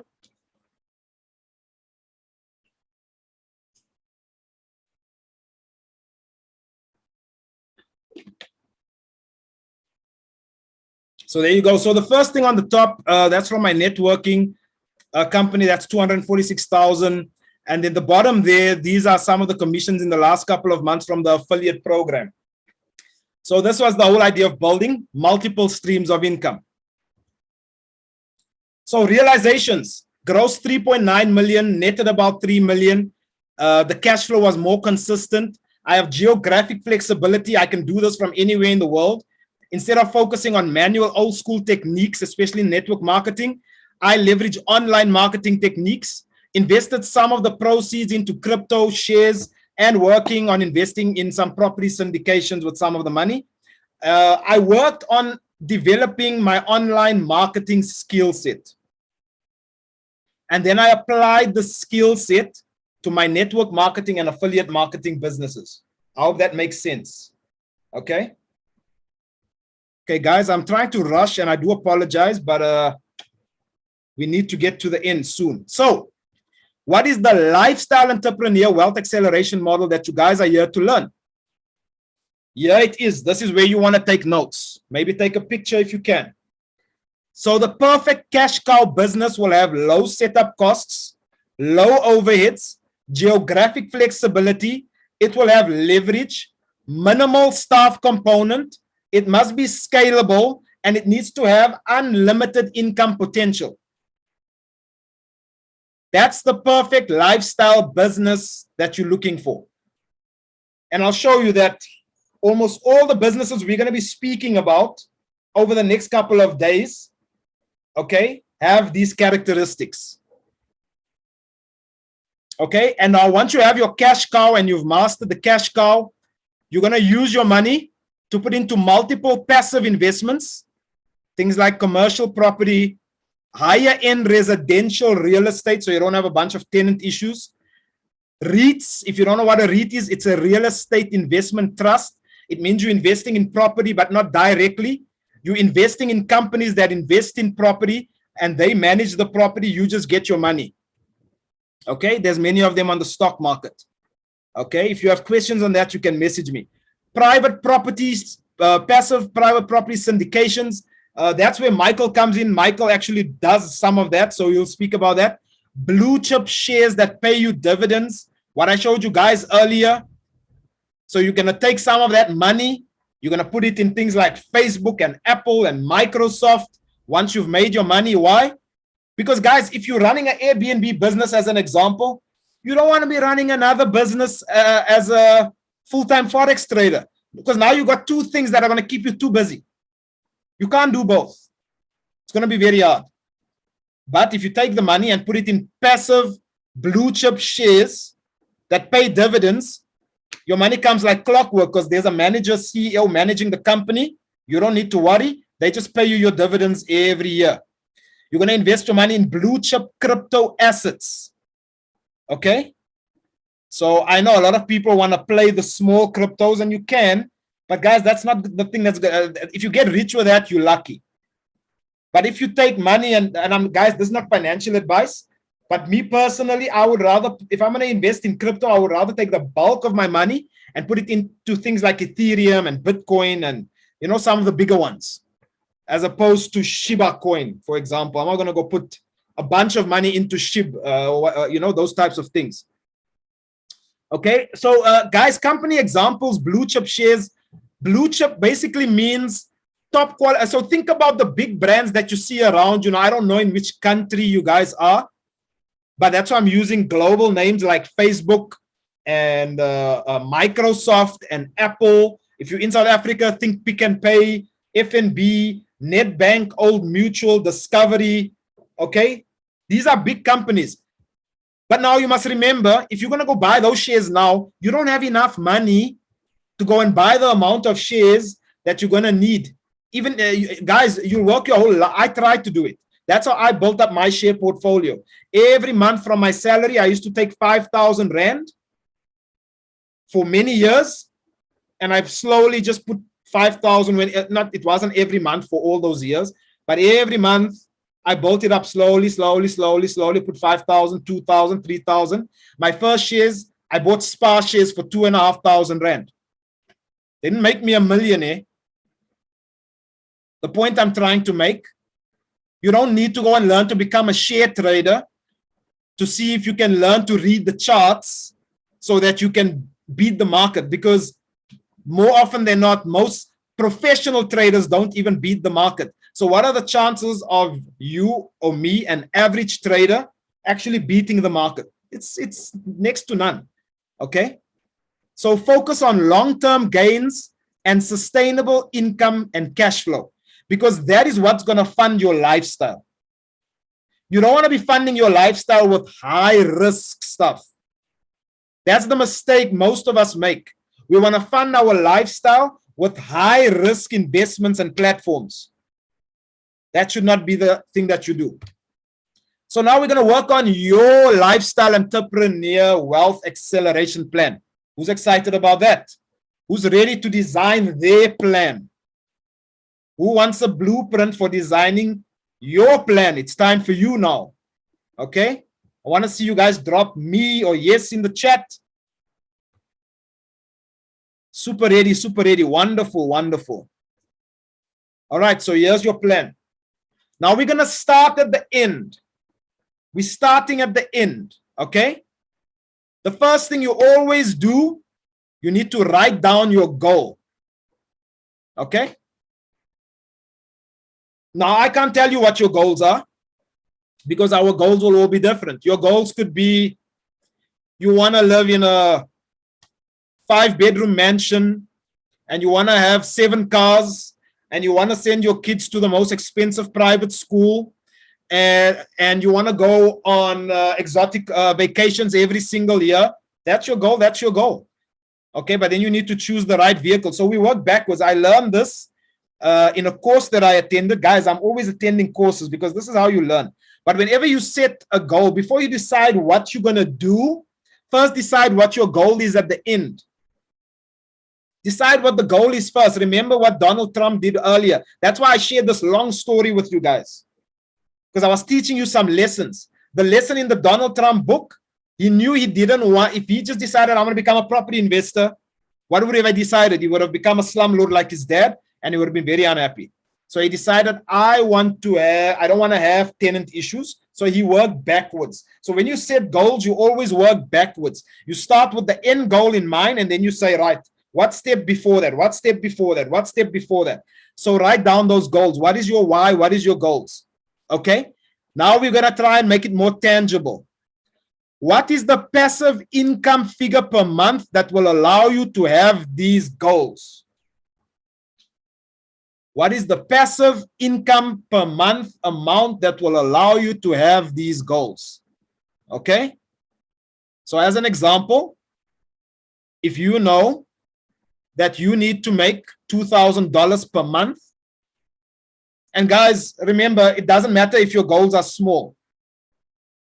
I know people always advise to have big goals, and I also believe you should have big goals, but more often than not, everyone that I've seen that makes big money, they all start off with a goal of, I just want to figure out how to make enough money to cover my living expenses. Most people start like that.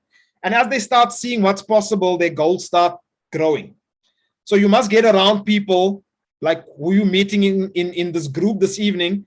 Get around people like this. So all of you right now should be coming, if you don't need to put it down now, but if, for example, your goal is to make $2,000 a month, which is about 32,000 Rand a month, that's about 24,000 a year. You always want to be getting to the annual amount. I'll tell you why in a moment. Do some of you have that? Do you have your number down? Have you written your number down? Okay. Now we're going to move backwards. We come back to the other block where it says passive income investment or passive investments, right? How much capital do you require, okay, in order to achieve your lifestyle investment goals? So we need to work out the capital amount. And you can't work this out if you don't have that per month amount. And what we're going to assume is that you're going to achieve at least a 10% per annum return on your money. Now, I know for some of you, you guys are crypto fundis and you can make 50% a month and whatever, 100% a year. I know that, but it doesn't happen all the time because it goes up and down and up and down. But on average, you want to be making, and some of you are Forex guys and you make 20 and 30% and whatever. I understand that. But remember, we don't want our lifestyle, okay, to be governed and owned and paid for by high-risk investments. You want low-risk stuff to pay for your lifestyle so that you can sleep peacefully at night. Think about the man that I told you about who sleeps peacefully, even though he drives his Bentley, even though he earns his 10%, he doesn't touch his capital. He just lives on the interest, and he rather focused on getting a big enough capital amount to see to all these other expenses. Okay, we're almost done here, right? So I want you to now, what you are now going to do is you're going to calculate how much you need in capital. And how you do that, you're going to take the annual income amount from the previous calculation that you did, or the number. You're going to divide that by 0.1. You're going to divide that by 0.1. So $24,000, for example, divided by 0.1 means $240,000 of capital. Now you have a number to shoot for. Okay, now you're going to be getting clear. Okay. And then the next thing is you're going to need, now I didn't put it on here because everyone's will be different, but you need to determine a period. Now, if you're going to say you want to make this in the next 6 months, well, you're going to need to do something drastic. Okay, but more often than not, these tend to be 3 to 5 year plans. And if you work it on a 3-year plan, okay, because remember, guys, most people, even $240,000, guys, that's over 3 million rand. Most people over the next 3 years or 5 years would not have been making 3 million anyway. Okay, so if you're thinking, man, a 3-year, 5-year, that doesn't sound fast enough for me, I want you to think about it this way. You are not going to make that money in any event. The acceleration part comes in what you're going to be learning over the next few days, choosing one of the business models that we're going to show you. Okay, that's where it's going to come from. So if you've got a 5-year plan, now you can start calculating how much you're going to need to make per month. Are you guys seeing that now? Okay, and then you're going to choose one lifestyle business to master at first. You're going to invest in yourself to learn the necessary skills, stay consistent, and you're going to keep your mind on your end goals. Does this make sense, guys? Can I move on from this slide? Is everyone happy? Does everyone have an idea of what they're going to be doing? The homework part is coming soon here. Everyone good? Drop some messages so I know. Yes, yes, yes, yes, yes. Okay. Do you feel empowered? Do you guys feel empowered in terms of how you're going to be setting your goal now? And how you're going to set up your life, more importantly. Setting up your life so that you're going to be designing your life around your investment income. Awesome. Okay, now, just a side note over here. Some of you, maybe you're lucky enough that you already have the capital that's needed for you to achieve this, and maybe you don't even need to choose the lifestyle business. If that's you, then maybe the only person you need to pay attention to in the next couple of days is maybe Michael, because maybe he can show you where to invest your money from a property perspective. And if you want to reach out to me in terms of other investments, maybe I can help you with that. Okay, that's if you have the money. But for those of you that don't have the money, you're going to need to develop a skill, because remember, that's the difference between the people that are making a bunch of money as millionaires and billionaires. Okay, they are building skills and becoming good at running a business. They are not becoming good at making investments necessarily, because like I said, how much skill do you need to invest in Facebook? You know they're going to be around for years to come. How much skill do you need to invest in Microsoft? You know it's a stable company. You don't need to spend time doing analysis. Okay, now I just want to get a few misconceptions out of the way. Right? Some people always ask me about forex trading, crypto trading, share trading, and certain things around property. There's an interview that I did on my YouTube channel. I urge you to go and check it out. It was with this guy. It's titled Getting into the Mind of a Master Trader. This guy has been trading forex for over 20 years. He's a master forex trader. Okay, it's one of my most viewed videos on YouTube. We've got over 7,000 views now. Okay, and he's 22 years into forex, but he invests in property as well. Go and listen to that. Go and listen to that the interview. He invests in crypto, and the cash for the forex, the crypto, and the property investments are made from his traditional business. This is key. I'm going to tell you guys why in a moment. You'll see what the point I'm trying to make. This is one of my buddies, Jeremy, also a Forex trader.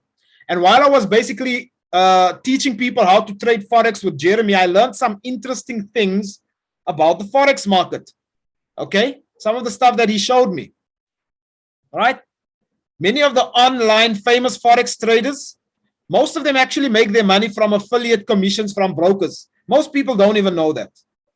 Most people think the guys making money in Forex online make their money from actual Forex trading. I got news for you. Okay, go back. The trader only makes money if he wins a trade, right? So anyone who trades, and guys, this doesn't only apply to Forex, it applies to crypto, share trading. Many of these platforms work the same, right? So a trader, if you trade Forex or crypto or shares, you only make money if you win a trade. But guess what? The person who referred you to the broker, so many of these brokers, you don't see it happening, but if someone refers you to a broker, what normally happens is the broker pays that person a commission every time you as a trader makes a deposit. It's number one. Isn't that an awesome? That's why I love being. Someone said they don't know what affiliate marketing is. This is why I love it. It's one of the most lucrative online business models you'll ever find. Okay, so the affiliate, the guys online, they get this huge audience on Instagram, and everyone wants to know how to trade like the master. And then the master says, go and open your brokerage account over here. And when all these hundreds and thousands of traders go and open their account, boom, that particular person gets a nice commission for every deposit that those traders make each time they make a deposit. Okay? On top of that, every single time that trader trades, each one of them. So imagine if a guy refers 1,000 traders to a broker, and there are many guys that have done that on the internet, especially on Instagram. Okay? Every single time that trader puts in a trade, a commission gets paid to the person who referred them to the broker. So they earn another commission. So they earn twice. They earn when the deposit is made, and they earn whether the trader makes a profit or a loss. Now, I don't know about you. I love to make money when I trade, but I would love to make money even when someone else trades. And I would love to make money whether they win or lose their trades. Okay? And then they sell courses, so they make more money from the courses. I'm not saying there's anything wrong with this. I'm trying to show you guys, you want to learn how to be a lifestyle entrepreneur, you need to learn how to do multiple streams of income. So if you want to be a Forex trader or a crypto trader, learn how to be an affiliate as well. Because this is how these guys are making big money. And once they make the money from all of that, guess what they do? They use that income to fund their Forex trading account or their crypto account. So they use the earnings from the affiliate commissions and the course sales to grow their trading accounts. And thus, when they show the profits to the audience, because guys, here's the thing, in Forex, crypto, the amount of money you make is in direct proportion to the amount of money you invest. Okay? Those of you trying to make turn $100 into $10,000 ain't gonna happen in this lifetime. Sorry to say it. It very rarely does. I'm not saying it doesn't ever, but the chances of it happening, very slim. So when you want to stack the cards in your favor or stack the deck, you're an affiliate for brokers. And guess what? It's the perfect leverage, because now you're using other people's money, you're using the internet, plus other people's time as well, because the broker is using affiliates to grow his business. I really did take you guys behind the curtain, okay? But I'm trying to show you, because one of the things we're speaking about on the seminar is affiliate marketing. This is affiliate marketing right here, guys. Many traders, Forex traders, are actually affiliates to the brokers, just in case you guys didn't know. So the common errors when applying the model, which I don't want you to guys, don't misunderstand the cash cow business. Okay, so it does not include the act of day trading crypto, Forex, and shares with the expectation of turning, for example, $100 into 10,000. That's get rich quick, and it's unrealistic, in my book at least. Okay, the chance of doing that is slim to none. You can never outperform or outtrade the pros who do it daily for a living, 8 to 10 hours a day. Also, these activities are not passive. Okay, so if you're building your lifestyle around just constantly trading, remember your model lifestyle. Remember, can be, I used to see people, there was a guy trading Forex at a place where I worked, and this guy was pacing all around, pacing. It takes large trading capital to make large profits.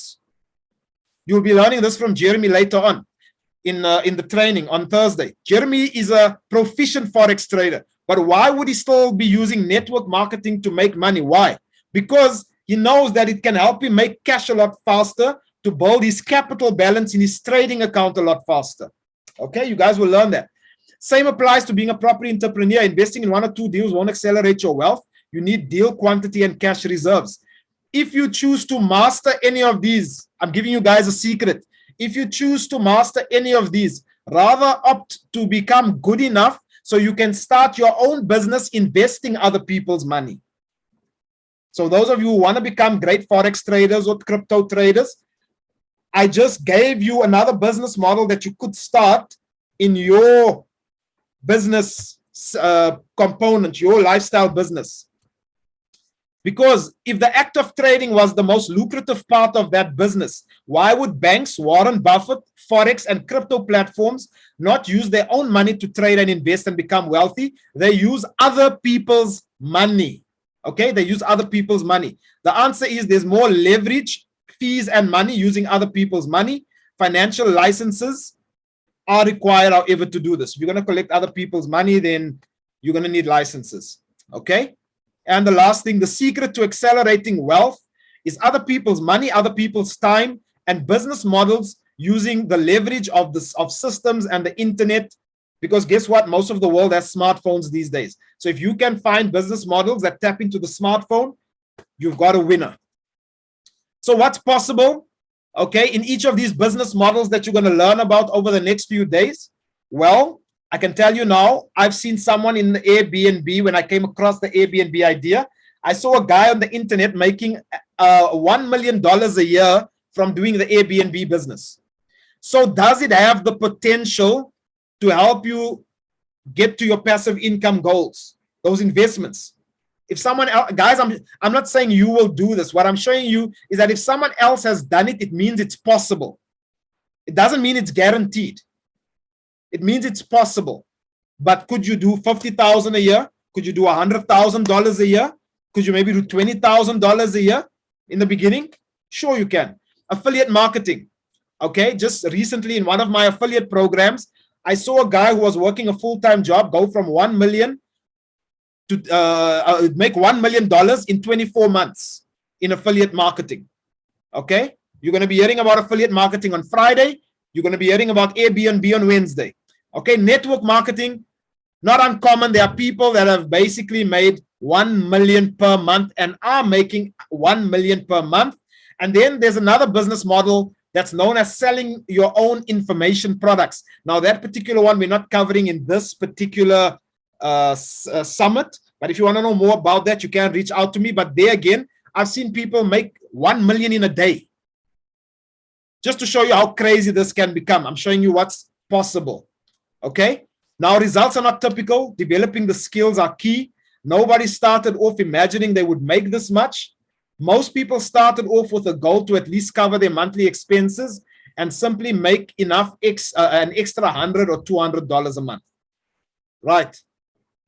So while you do, so you're going to basically go back, just to your recap, you're going to go back, you're going to design your lifestyle acceleration blueprint over the next couple of days. And as you go through this information, you are going to see where each and everything fits in. All right. So key points, start with the end in mind. Get your belief level and your skill level up by investing in yourself. Get a coach, mentor, or experienced partner. Get around the right people. Think bigger. You don't need to own it to profit from it all the time. Okay, I'm talking about products, for example. You need to think like a lifestyle entrepreneur. So here's your homework. I want you guys to take a picture. This is your homework for tomorrow, before tomorrow's call takes place. You're going to go into the Facebook group and you're going to post what the most important thing is that you learned on the webinar this evening. And you're going to post in the group what the biggest mistake is that you've probably been making up to now that's been holding you back from your goals. Okay, after each day, determine where each business model presented over the 5 days fits into the lifestyle entrepreneur wealth acceleration blueprint.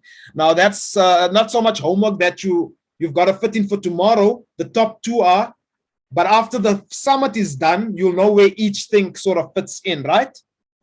So does everyone have the homework? Is everyone committed? We still have quite a lot of the people who were on the call. We haven't lost that many. So many of you stayed on the call. So everyone committed to completing their homework and posting the homework. Who's excited about doing that? Just drop I'm in if you are going to be doing your homework and posting it on the group. Just remember, whoever finishes all these, the homework and all of that, you're going to be getting that 30-minute free coaching call. Wonderful. I'm in. Loving it, guys. Loving it. So I want to leave you guys with this, okay? The essence of the lifestyle entrepreneur, the test of a successful person is not the ability to eliminate all problems before taking action, but rather the ability to find solutions to difficulties when he encounters them. In all endeavors, cross the bridges. When you come to them, you cannot buy an insurance policy against all problems. Did you guys get a lot of value from this evening's call? Because we are finished. I do apologize. We actually went a lot longer than I anticipated. Okay, it was 2 hours, but there was a lot of information. There was so much I actually took out, which I wanted to share with you guys, but there just isn't enough time. Okay, but I hope you guys got value from this. And please go ahead, do that homework. If anyone hasn't watched anything and they're watching it, maybe just go and watch the replay if you didn't get some of the information, didn't sink in. I'm so glad you guys enjoyed it. Thank you, Rose and Natasha, and actually every single one of the people that stayed on this call this evening. It was amazing having you guys here. Tomorrow's webinar is going to be amazing. It's going to be awesome. We're going to have Michael Bowen all the way from Cape Town coming on, and he's going to be speaking around property investing. Okay, and I'm not going to take his thunder away, but he's been doing it for the last 15 years. He's got quite a story to share with you guys. So, you know, be on time. And, you know, if you're getting value from this, guys, invite people, invite your friends, your family. Let them get onto the webinar. Many of you would have received an email with a link. Let them join the Facebook group, okay? Because they're going to learn something, guys. Somewhere, I'm looking forward to these, the upcoming. I see Karen's on the call over here as well. I'm looking forward to the other calls because I want to see what the other speakers are going to be speaking about, because that's how you learn new things and connect with new people. Guys, thanks so much. Once again, I do apologize for taking so much of your time this evening, but thank you for coming on. And if you are not on the group already, go and look for the Lifestyle Entrepreneur Community. And we will see you guys on the call tomorrow evening. Fadil, should we maybe just look at 2 or 3 questions, if there are any? No, so there's just one question. I think the guys were so entrenched in your journey, in your story, so they're paying close attention, making notes. So a quick question is basically, when investing in property, is it better to do it via a company or as an individual? So basically, should it be done business in your private capacity or under a company name when doing property investing? That's the one question only. Posed by Travis. Okay, I suppose the easiest way to start, which is the way we started, is in your personal name. But I honestly, I would rather say set it up correctly in the first place and rather do it via a company. And especially if you know it's something you're going to be doing over the long term, you know, then you rather set it up via a company, rather set up a company as your property investment company. Absolutely. And I think Travis might also cover that, some of that stuff tomorrow. So more detailed on property investment. And I think he'll also give you some guidance on, you know, what's the best way forward. But Travis, thanks for that great question. I mean, yeah, Aslam, that was the only question posed for this evening. Okay, awesome stuff. Thanks so much, Fadil, and to everyone on the call, guys. We'll see you tomorrow evening. Cheers, everyone. Cheers, guys. Bye-bye.